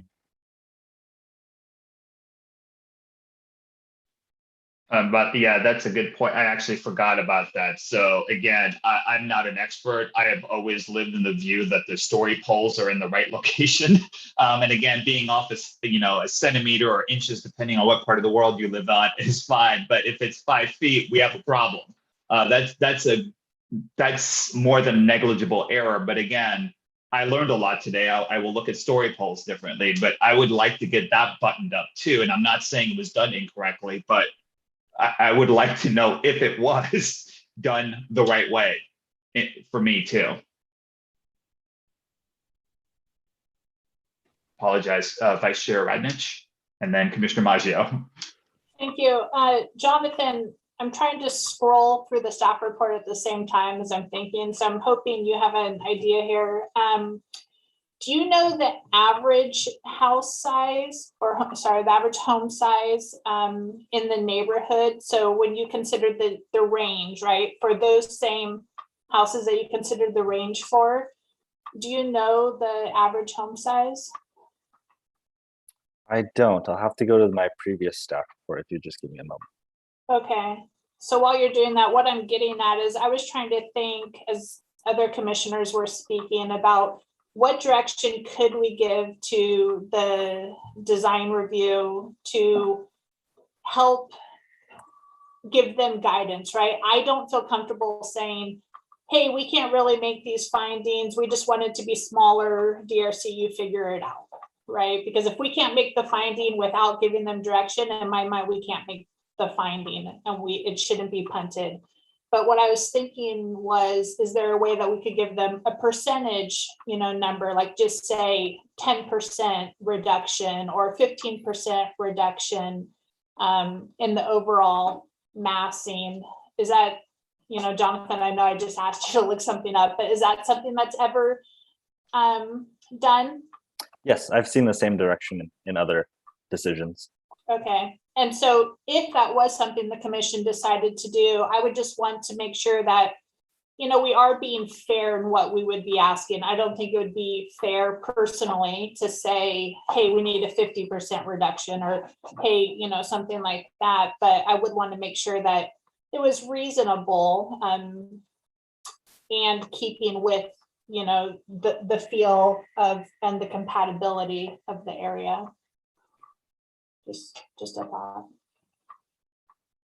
To your question, Commissioner Radonich, I'm looking just on the city's GIS and looking at the homes directly across from the project site. Without being super mathematical, it'd be around 2,400. And that's living area. Okay, so closer to that 50%. Okay, thank you. Yeah, I think if you don't mind, I would say, going back to what Dr. Weinstein and Mrs. Weinstein said earlier, they had to go through the process in building. Again, things change over time, right? Regulations change, laws change, etc. So it's never going to be the same in the neighborhood. And as I said, we've approved much larger houses in neighborhoods as long as they were compatible. To me, it isn't purely a square footage issue. If you can make that square footage that they have compatible to it, and again, I'm not an architect, nor do I play one. That's more of my issue. I think you can bring down some of that square footage and make it more compatible. That's why, again, I'm comfortable with that suggestion, but it's not square footage per se that's my issue. It's the massing that's the issue for me, if that makes sense. No, it does. And so I was just trying to think of ways, and maybe that's just one of the ways. Right. Yeah. No, I'm with you and I'm good. I just want it for the record. It's not the square footage that's my issue. It's if they could make that work without it, sticking out in the neighborhood colloquially, that's the issue for me. Commissioner Heising? Yeah, because we talked about that 2-story house down the road that kind of blends in, different color, different architecture, different materials. And I think we kind of covered that. I'm looking, and as the chair and vice chair were just talking, I pulled up condition 8 here, and it, I look at it less of we're handing DRC a problem, but I think those 3 bullet points kind of give them some direction. I think enough direction. Number 1, massing revisions for the 2-story elements at the front elevation. 2, reductions in building plate heights and roof pitch. 3, landscape plan and colors and materials board to decrease visibility to Aquanites Road.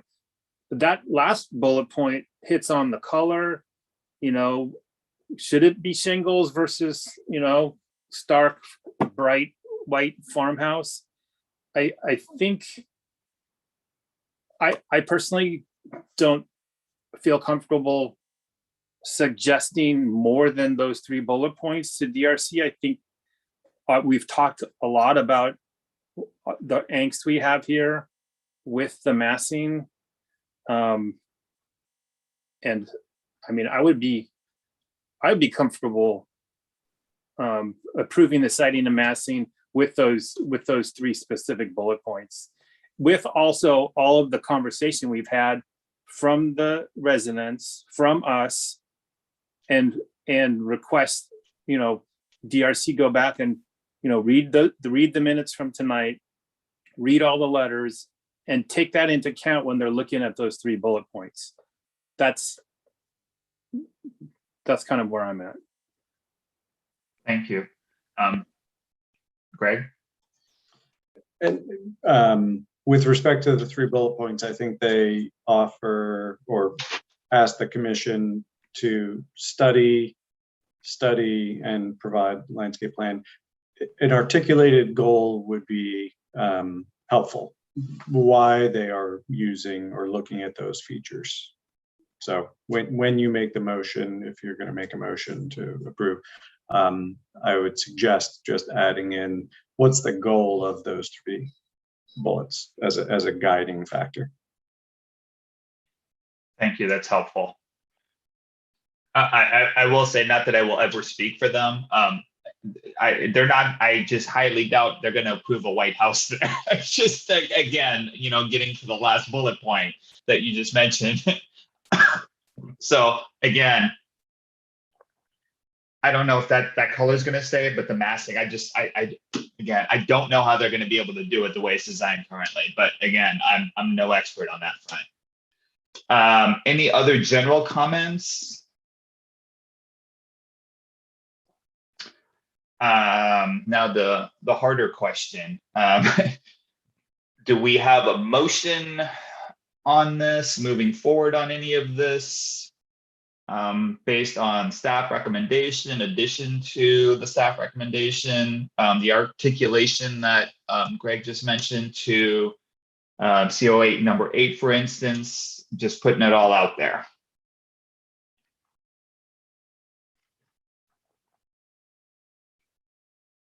So let me ask a larger question then.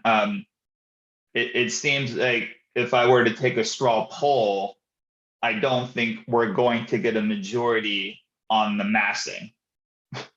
Citing, I think everybody agrees. Is that a fair assessment? Citing, everybody's on board. So the massing is the issue. And even with articulation to the conditions of approval, we still don't feel comfortable making the findings. Is fair in terms of a straw poll? Please tell me if I'm right on track or I'm off track.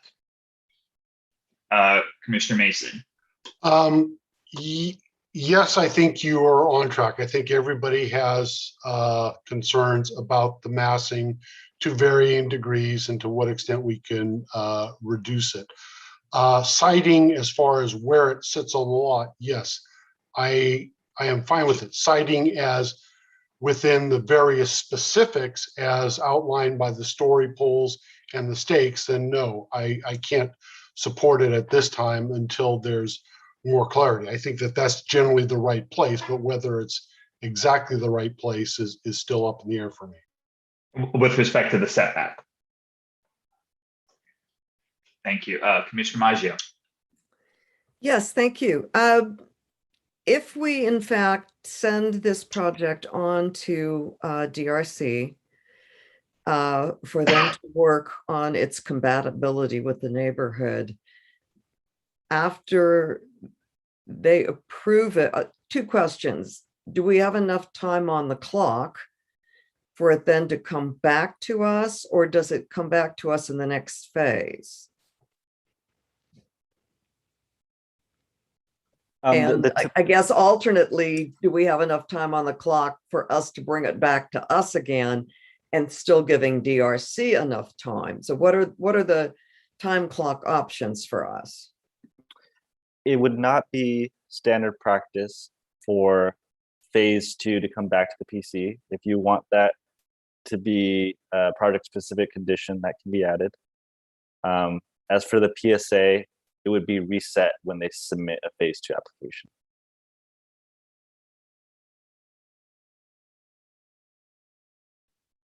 Thank you, Jonathan. Does that change anything for you, Commissioner Maggio? I want to make sure that DRC has enough time with it. So does our calendar allow for them to have more than one meeting? It does. Okay. Commissioner Mason. One of my concerns is, and again, this is a unique project, but it seems to me that projects that go through these 2 phases, phase 2 invariably is larger than phase 1, more massive rather than less. I think the one up past Burton Valley, we're all stunned that it came back smaller. And that's the fear I have, which is that we're going to get here, it's going to come back, and whatever our opinions are, we're going to be dealing with them again at phase 2.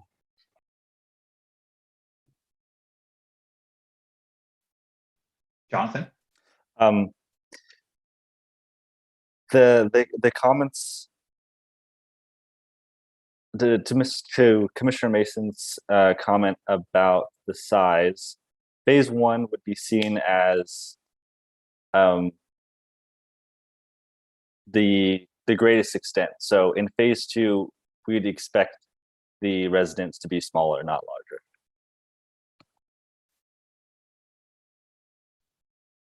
Thank you.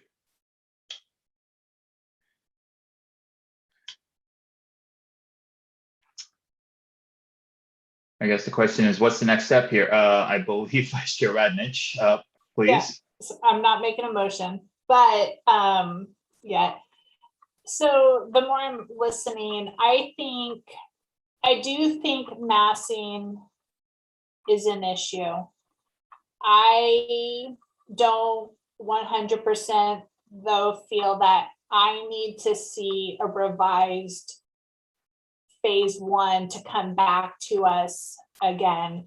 So I'm really just kind of focusing, I have on my other screen here pulled up conditions of approval 7 and 8, and seeing if there's any wording that we can incorporate into 7 or 8 that would strengthen our intent clearly, or if we feel this is clear enough, but potentially more clearly to our design review commission to really help kind of put weight on reduction of massing, and just really getting back to that comment from last time of making the massing and the overall development fit more gently with the site. I do, now that we've talked through it, I don't feel a percentage, reduction is necessarily appropriate. But I do want to make it productive. I worry that if we just ask the applicant to consider what we've said tonight and bring it back next time, that they're going to do exactly what happened this time, which was minimal changes. Like I said, I do appreciate the reduced height, but the overall massing I feel wasn't addressed. So I think that might be a place where we can focus our thoughts right now as a way of getting this to our design review commission, but still providing them with, concrete guidance. Thank you. Thank you. I almost feel apologize, Commissioner Maggio. I guess now I might have to take back my earlier statement, and maybe it is a square footage range if we're going to get really concrete, which I'm trying to stay away from, right? To do that. I'm not saying that is, but I'm trying to figure out how to fit that in there where it's concrete and they know what to go with. Commissioner Maggio. Thank you, Chair. So with that said, you're right. It is a size issue. And I think we have to address the size in my mind, and it's too large. And the second thing we have to really address are the colors and materials so that it blends in. The architectural style is not right. A white, large, modern farmhouse. It needs to be more compatible with the site. So I think what we need to say to DRC as the goal is to focus on the size and the materials and the colors and perhaps the design.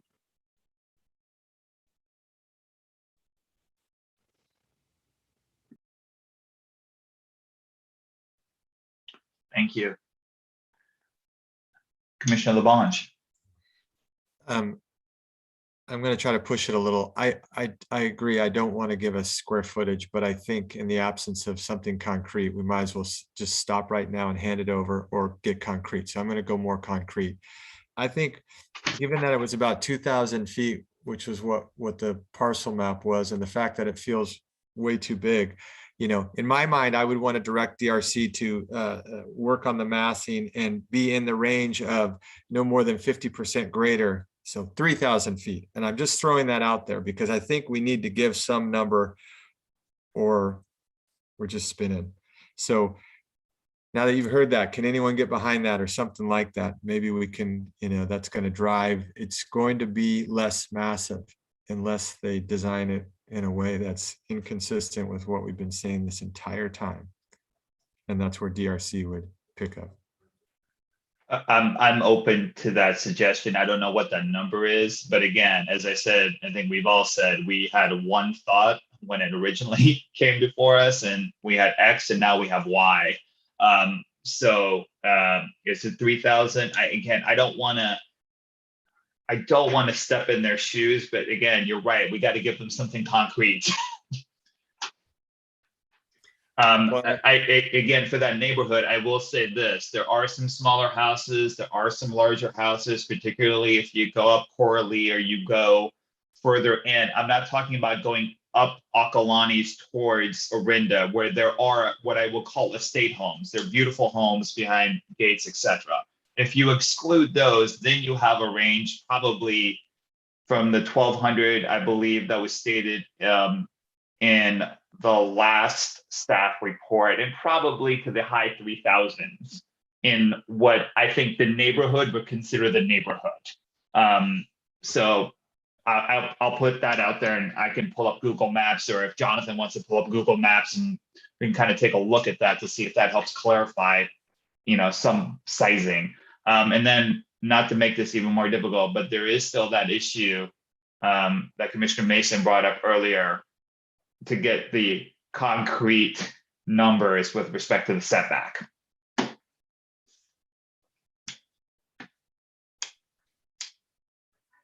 It may just, if I could throw one other thing out, maybe instead of giving a square footage, we just talk about the frontage massing and just say, look, DRC, it needs to be reduced by X percentage. Again, this goes to the design, right? It could be skinnier and deeper. I know they're constrained, so it's going to naturally, if they didn't have the constraint, they would just make a skinnier, deeper house, and then we'd all be happy. But it's going to do the same thing. So I could support either one of those, either a hard number and the hard number would be to DRC. We're thinking this range. It wouldn't be a hard number that they couldn't pierce, but it's to give them some clear direction. Okay, you're talking about a big reduction from what the applicant's saying, versus just come smaller and they come in 150 square feet smaller. So I would be clear, I'd be good with a number that's a target or a reduction in front facade, which will do the same thing, but give the applicant maybe a little more room to play with.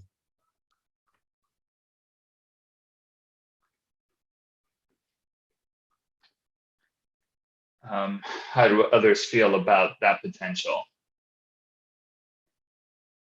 Commissioner Heising.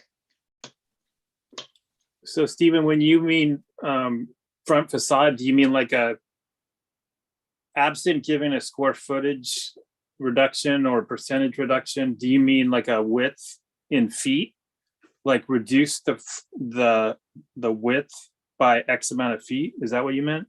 I mean more of an envelope, so it could be a percentage on the envelope, which, if you say 20%, then it either has to get some combination. They have a height limit, right? There's a natural width limit, but somewhere in there, it would just make the envelope smaller. Or the square footage. I mean, again, I know we're all trying to not, maybe DRC is going to have a great idea that we're going to not let them do because we put some external constraint on. Maybe we trust their judgment here and say, look, we want this to be in line with the neighborhood with an incremental growth, and so that we do recognize that these will grow over time. I mean, how would we have thought differently if this design had come in a very wooded look and they had mocked up, future landscaping, which I think we talked last time. We might not be talking about any of this because the one across the street that's just up the way that Commissioner Maggio mentioned is, we're not talking about that one because you don't see it. This one we're talking about because of the farmhouse and the lack of any, recognizable landscaping in front. Yeah, although I will note that house is half that size. Right, but that again goes to the whole square footage thing. you know. I don't think so. We all we know on this one is it has to get smaller, and because they don't have the ability to stretch it back, then I think we can just use the front facade or just straight number, and it will get smaller. So you've heard my say. Thank you.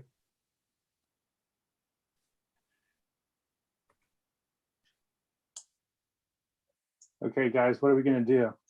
I got an idea. Excellent. So I'm looking at the front and I'm looking at the footprint. And if you chopped off the third, the far left garage and just went from a 3-car garage to a 2-car garage, that would reduce the width.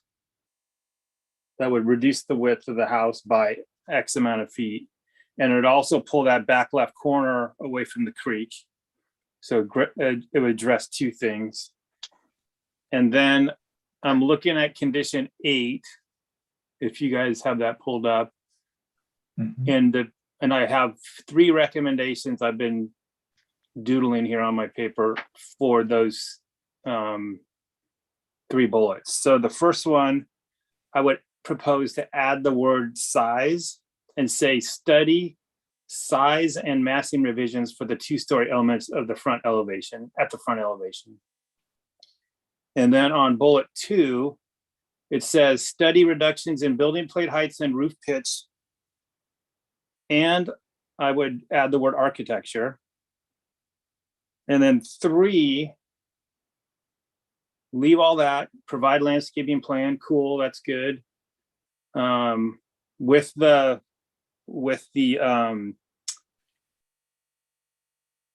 what's the word I'm looking for? The ratio that Jonathan was talking about, the actual number of trees based on the number being removed. So it says provide a landscape plan and colors and materials going to decrease visibility to Aquinas Road. That then add a descriptor here that says that blend in. So those colors and materials boards that blend in with the colors and textures of the natural environment. So it gives DRC a little more description of what we're expecting, not that stark white, not maybe,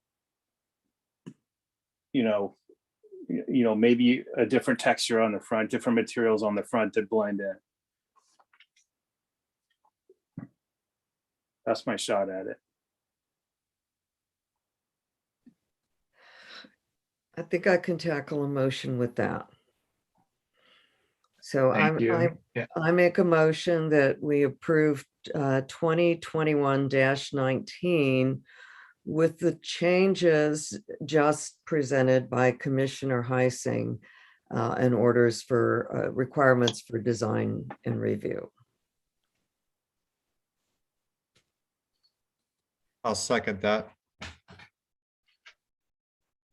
Sorry, I'm looking at the language. I apologize. Go ahead, Commissioner Mason. Yeah, I was just wondering for Commissioner Maggio if I could make 2 friendly amendments. One is an updated arborist report based on a current site visit. And 2, something that addresses a reasonable degree of accuracy of the story poles relative to where the house sits on the site. Okay, so definitely upgrade, review the arborist report to make sure it's a final report with a signature, and review the calculations so that we know that this proposed project is not within the creek setback. Second. Jonathan has a comment, and then Vice Chair Radnich. Just a clarifying question. I wrote down Commissioner Heising's comments. The suggestion about reducing the garage to a 2-car, was that just one way of tackling it, or was that part of the COAs? That's just an idea that the DRC can. That was one way of tackling it, but it was also a preferred way versus chopping off the right-hand side of the house. Working with the left side, in my mind, is a better direction because you're also tackling the creek setback issue, unless the story poles and the creek setback issue can be set aside by proving that they're in the right spot.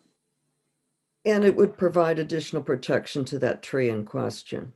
Right. And I hate to dictate, like, chop off one side of the house or the other or something. I'm just trying to, in general, say figure out a way that you can make the appearance of the house have less width that Commissioner Labange was talking about earlier in the meeting, whether it be in the middle somewhere by reducing, room widths, or, pulling off a garage or what have you. That was, so to answer your question, Jonathan, that it wasn't specific, take off the third garage. Okay, thank you. Okay, so we have a motion. We had friendly amendments that were accepted. So motion by Commissioner Maggio, friendly amendments from Commissioner Mason, which were accepted by Commissioner Maggio and seconded by Commissioner Labange. Is that a correct summary? Okay, with that, I will take a vote. Commissioner Heising, Aye. Commissioner Labange, Aye. Commissioner Maggio, Aye. Commissioner Mason, Aye. Vice Chair Radnich, Aye. and Chair Farzan, aye. So we have a 6-0 vote with 1 absence. Thank you. That was a tough one. With that, so just for the record, Greg, since we're not making a final decision, we're moving it on. There's not an appeal period on this, correct?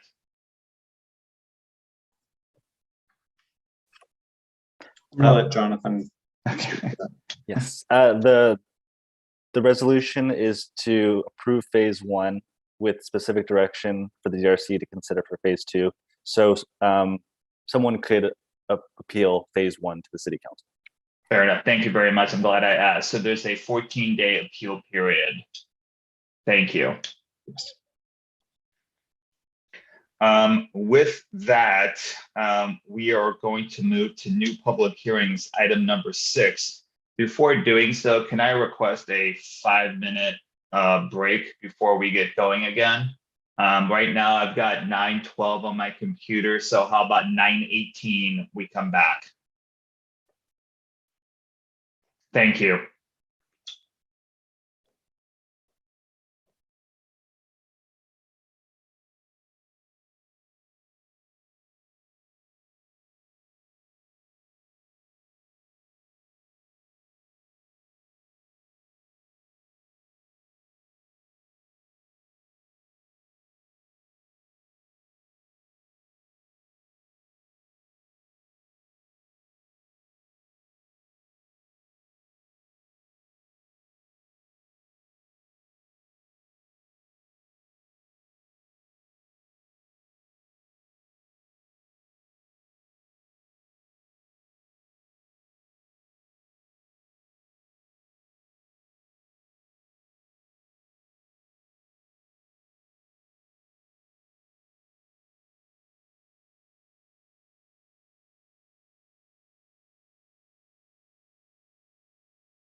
give Commissioner Labange another moment and then we'll get started again.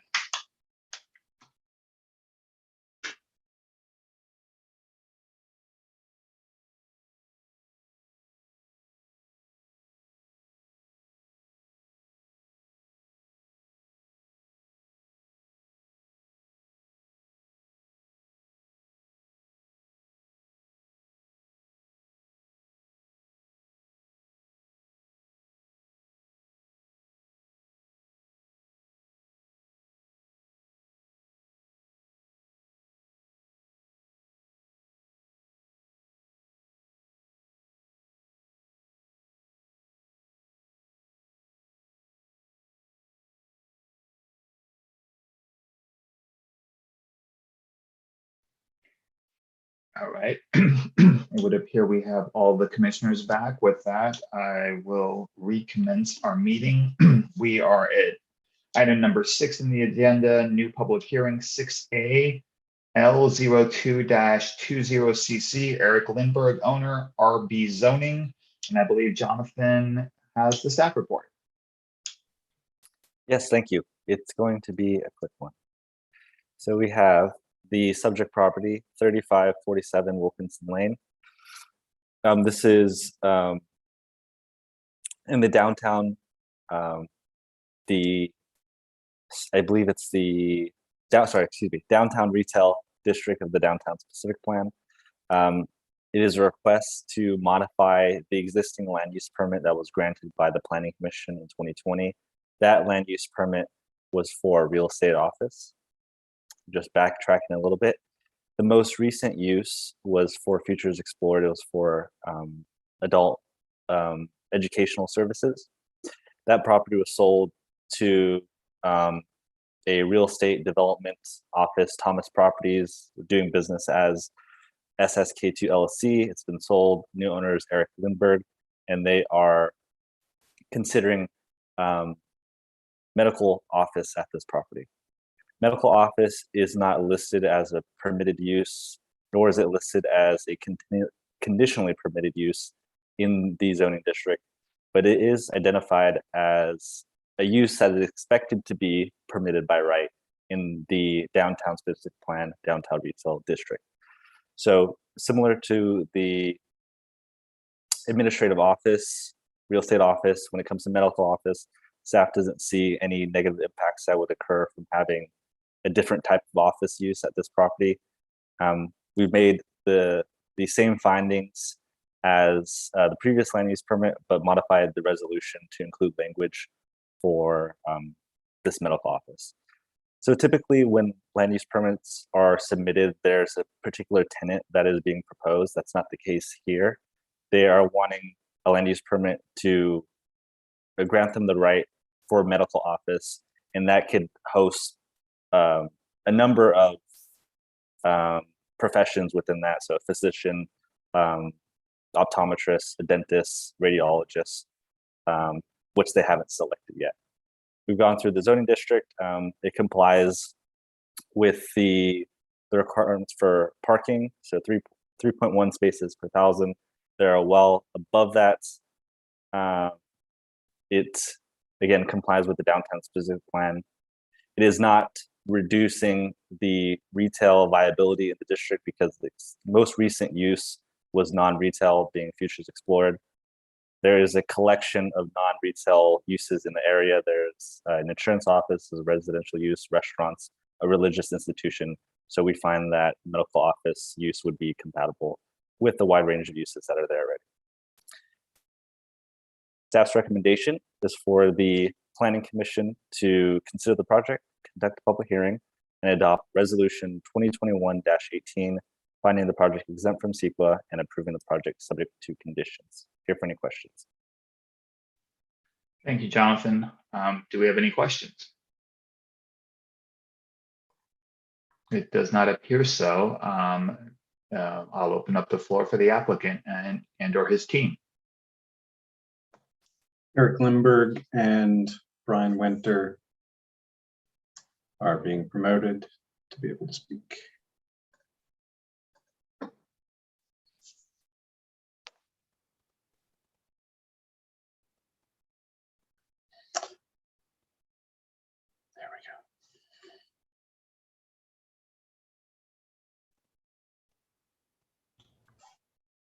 Hey, guys.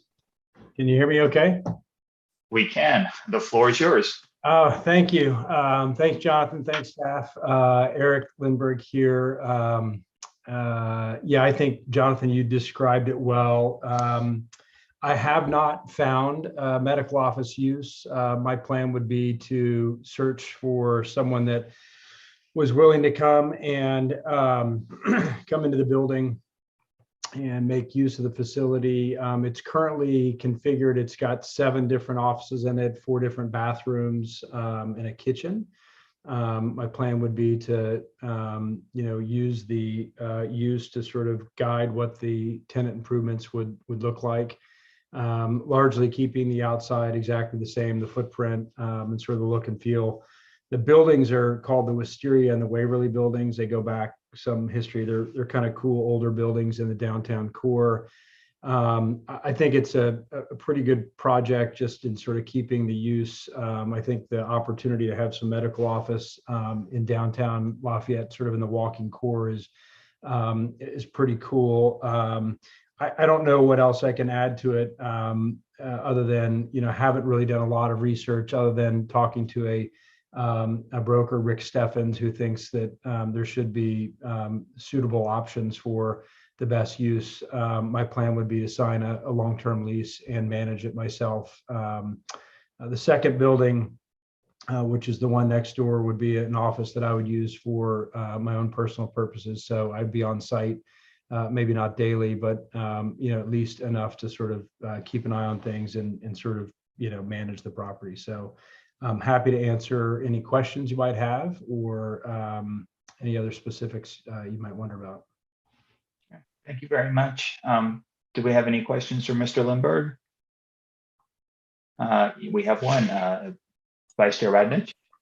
Yeah, thank you, Chair. Thank you, Mr. Lindbergh. Can you just explain to me what is the difference of an office and a classroom? And the reason I'm asking is I'm looking at the drawings. It's the 2 sheets, and if this is a medical office building, I see there's 2 offices but 4 classrooms. So what would the classroom be used for? And I know you don't have like a given tenant, but just in general.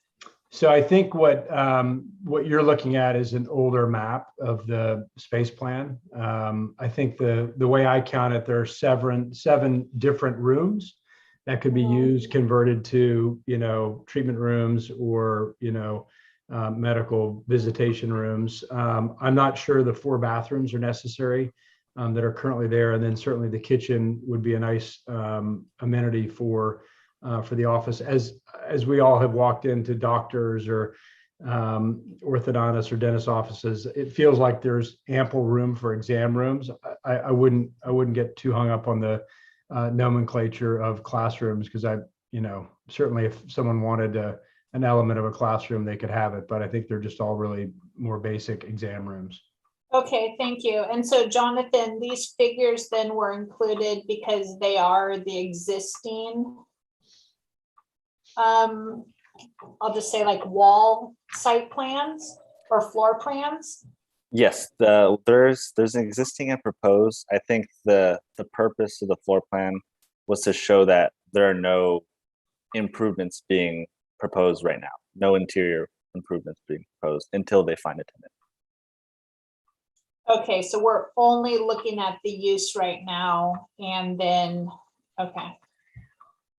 Missed that. Yes, it's only the use. Thank you. Thank you. That's it. Thanks. Thank you. Do you have any other questions for Mr. Lindbergh? It does not appear so. With that, thank you for your presentation, Mr. Lindbergh. With that, I'll open up the floor if there are any public comments. We do not have any public comments, so this is where I bring it back to you for rebuttal against non-public comments. I have none. All right, thank you very much. Thank you for your time and your presentation. I'll bring this back to the commission. Thank you. I'll open up the floor. Commissioner Heising. Yeah, thank you, Chair. I think medical services is a great addition to the downtown, and I agree with Jonathan's comments earlier. And especially since that project on Mount Diablo and First Street, that residential project that's going in is removing medical office space. So I would support this, and I'd be happy to make a motion. Thank you. Yep. I mean, I'll say it. I'm very supportive of this. I think having more medical offices in Lafayette is a good thing. I think a lot of people end up traveling outside of Lafayette to find a doctor or etc. So I think it's a great idea. So again, I'm very supportive of this. Any other comments on this? Any motions? Vice Chair Radnich. I just have a question. Thank you. I have a question on how parking would work. So I do understand. So looking at page 3 of 3 of the staff report, there's 18, Jonathan, am I reading this correctly? A total of 18 spaces provided. Yes. So, okay, so if those 18 are allocated to this building for medical use, and if the applicant is using the other building for personal use, meaning whatever his business is and what he chooses to use it for, how does the parking work? I do realize that the parking is separate, right? Building by building, but let's just say on a given day, he has 3 employees. Does that delta of parking spaces get to be used for this building or not? And the only reason I'm bringing it up is 18, I know 18 was based off of the square footage, right? It's 3.3 spaces per 1,000 square feet. So I just want to make sure that the use that we are approving is consistent with the number of parking spaces being provided, and that it would not rely on any of those additional parking spaces from the other, I'll just say building, in case that other building becomes something else down the line that isn't for the applicant's company or his use. Does that make sense? Yes. The parking is not, the parking on site is open to any of the uses on site. So we're not tying any specific parking spaces to building A or building B. Okay. If you were to, Mr. Lindbergh said his intent is to have office at the other building and then medical office at this one, whether it's medical office or administrative office, the parking requirement is the same. It's 3.3 spaces per 1,000. So even if those uses are running simultaneously, 18 spaces would be enough to cover both. Okay, thank you. Any other comments? Now I'll open up the, I think this might be our motion, but here we go. Yeah, I'll move staff's recommendation. Do I have a second? We have a second from Vice Chair Radnich. With that, I will take a vote. Commissioner Heisen? Aye. Commissioner Labange? Aye. Commissioner Maggio? Aye. Commissioner Mason? Aye. Vice Chair Radnich? Aye. And Chair Farzan, aye. So we have a 6-0 vote with 1 absence as a 14-day appeal period. Thank you. We're now moving to 6B, which is L06-21 Hood, C1 zoning. And I believe Nancy is providing the staff report. Correct. Nancy is on her way in. Welcome, Nancy. Hello. Let me just share my screen. Okay. Good evening, Commissioners. The item before you is land use application L0621 Hood for medical service use at 1027 Brown Avenue. The subject property is on the west side of Brown Avenue, just south of Highway 24. It's zoned General Commercial 1 and within the Downtown Specific Plan East End District. The applicant, Dr. James Hood, seeks to establish medical use to provide primary care, athletic testing, and stress management on site.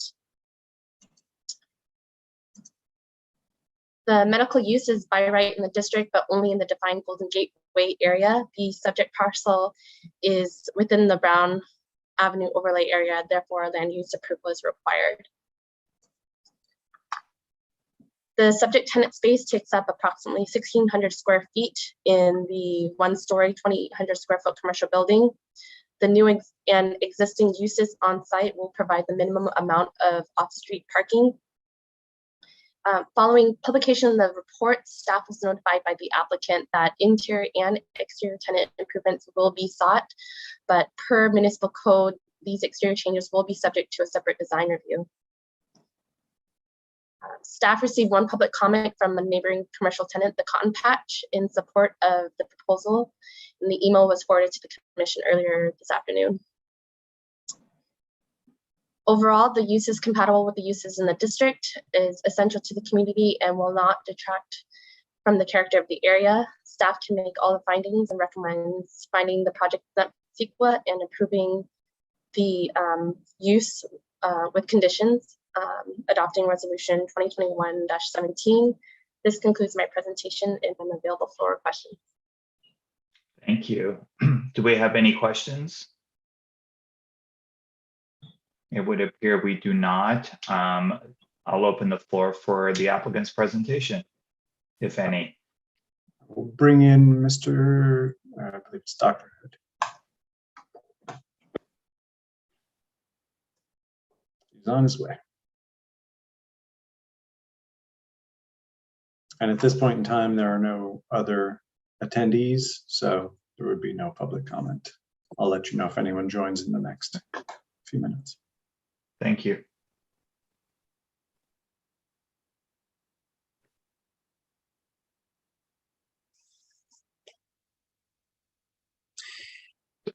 Hello, everyone. This is James Hood. Were you looking for some comments from me? Only if you would like to make comments. I appreciate the opportunity to do this venture. I've been working as a surgeon in San Francisco for many years and 23 years, and my next venture will be in Lafayette. So it's a little bit past my bedtime. So if you have any questions, I'm working tomorrow. If you have any questions for me, I'm glad to answer them. But thank you, Nancy, for doing all the work that you did. And I'm really proud of the partnership. Great. Thank you very much, Dr. Hood. With that, I'll see if any of the commissioners have questions. It would appear that we do not. So thank you very much. Oh, wait, hold on. I stand corrected. Commissioner Heising may have a question. I was going to make a motion. Oh, okay. All right. Well, that was very fast. So Dr. Hood, thank you very much for your presentation. Looks like Ann with that has a question. Yeah, sorry. I do have a question. And this is item 3 or condition of approval 3. I just want to make sure that we're taking the new information into consideration. So Nancy said that down the road, there actually may be intent to make modifications to the exterior or the interior. So does condition of approval item number 3 need to be worded differently, or is it still appropriate? It's basically, it says no changes shall be made to the approved plans or color and material boards without review and approval by the planning and building department or appropriate commissions. So that does cover any future modifications, right? That's not saying that what we're approving tonight can't be changed. That's okay. So Commissioner Heising, it's all yours now. Yeah, thanks. Well, for the same reason I mentioned on the last agenda item, that loss of medical office space at the northeast corner of First Street and Mount Diablo for that project, I would make a motion to move staff's recommendation on this item. Second. We have a second. Commissioner Maggio is a second. With that, I will take a vote. Commissioner Heising, Aye. Commissioner Labange, Aye. Commissioner Maggio, Aye. Commissioner Mason, Aye. Vice Chair Radnich, Aye. and Chair Barzan, aye. We have a 6-0 vote with 1 absence, and we have a 14-day appeal period. Thank you, Dr. Hood. You can go to sleep now. Thank you. We're moving on to item number 7. We need an ARC volunteer for November 12th. Don't all jump at this all at the same time. Slow down. I'm opening up my calendar, so that's the delay. Because usually someone jumps in before I get to look. The 12th, you said? Yes. And it's still by Zoom, and it's at 9:30. I just did the I one can do this that. last week. It was very fast. I can do that one on the 12th. Okay. Great. Commissioner Labange has the next ARC meeting. Thank you. Item number 8. Do we have any commissioners' reports? Greg? Commissioner Mason? Yeah, I watched the council presentation on SB9, SB10. SB10, we'd have to opt in. SB9, I had several questions. The one that's relevant is that there's issues with how we in the past have done conservation easements and whether or not they would apply going forward. City attorney thought that they did not, but she's going to get into that more. And I asked for directions both from them, city attorney, staff, and city council as far as whether we would have discretion as planning commission regarding SB9 conforming conservation issues, easements, or SB9 or conservation easements which do not apply them. One of the do not apply. One of the questions that I had, and I was thinking of this project specifically, is you can have objective standards, but things like the hillside permit wouldn't fall in there. And I had the specific question about trees. And this lot, I think, would be a perfect example of whether or not they can come in with SB9 and create a second site there and cut down trees with an administerial permit process. But that I figure would be fleshed out eventually. Were you referring to the 820 Acalanes? Is that the project you're referring to? Okay. Yes, that's what it's referring. Thank you. Do we have any other commissioners' reports? Vice Chair Radnich? Yep, GPAC. We've been having a bunch of meetings. We had a focus meeting for the programs within housing element. We also had a focus meeting for the mission statement. And I know we have another focus meeting coming up. I am not prepared, so I don't know what that one is on. And then we have our normal meeting, always the third Tuesday of the month. So apologies, I'm not prepared to give a great update tonight. But GPAC is moving along. Thanks. Thank you. Well, good news is everybody can check that out and the dates, everything upcoming on the City of Lafayette website. So that can all be found. Thank you.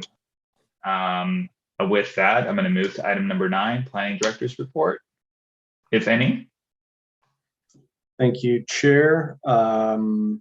So yes, the city attorney made a presentation to the city council, and the designer commission and planning commission and members of the public were invited this past Monday night. It is a dramatic kind of sea change in land use planning. in the community and across the state. The council directed staff to work with a small subcommittee to develop sort of a baseline objective standards that we can get in place with an implementation ordinance before January 1st, 2022, which is when SB 9 goes into effect. So to that end, staff is meeting with Councilmember Anduri and Mayor Candell, who are the liaisons to the Planning Commission. We'll meet with them on Wednesday and discuss with them the timing, and we have already been reaching out to about half a dozen consultants to see if they would be able to assist with this initial effort up until the first of the year, and then potentially a phase 2 objective standards thereafter. We do have objective standards in the downtown, but this for SB 9 applies to single family zoning. And so the council asked for members from the Design Review Commission and Planning Commission to participate in the subcommittee meetings in the subcommittee. And so we're seeking 2 members from the Planning Commission to serve on that. The schedule is very compressed. We would have to go to the one council meeting regularly scheduled in December is December 13th. So we've got about 5-6 weeks before that. And we'll propose that there just be a weekly meeting. Monday nights tend to be nights that people are committed to their volunteerism and work meetings and not family matters. So potentially 5 to 6:30 before, so, and then moving on to whether it be a Design Review Commission, Planning Commission, or City Council meeting. So that is our initial proposal, but we'll see if that works for the group. But at this point, seeking volunteers to serve on that, and it now is an opportunity, but you can also volunteer later as well. Will the first meeting be next Monday? Potentially. Okay, I was just trying to get the time. I think Commissioner LaBonge is volunteering. Just one thing, I will be back in the Bay Area Monday about midnight. I'm out of town, so if that is the first meeting, that might not be smart for me to be in it if I'm going to miss it. But if it's not, I would definitely be interested. Or if you think I could survive missing that, either way, if you could let me know, Greg, I could do it even if missing that's not going to be the end of the world. Yeah, I think missing one meeting is not something that you couldn't recover from. I mean, just speak for myself. I can't volunteer at the moment. I have to check. It's just going into the end of the year. Corporate life is never pretty. So it's going to be very busy. So I just don't want to volunteer and not be able to have my full head in the game, so to speak. But I will look into it and come back and let you know, unless there's somebody else who has time and can volunteer. Now, I'm not putting anybody on the spot. I'm just telling you where I am right now. It's definitely interesting. I just don't know if I've got the time to do it. We could always volunteer any commissioner who's not present tonight. I mean, I think that's the normal way it's done. We actually we tried that already. I think with that, maybe we'll just if everybody others can think about it, and we'll have one other person on board. Obviously, I think Vice Chair Radnich is already busy with GPAC, so probably among the rest of us. Very good. I know we are joking, Christina's not here tonight, but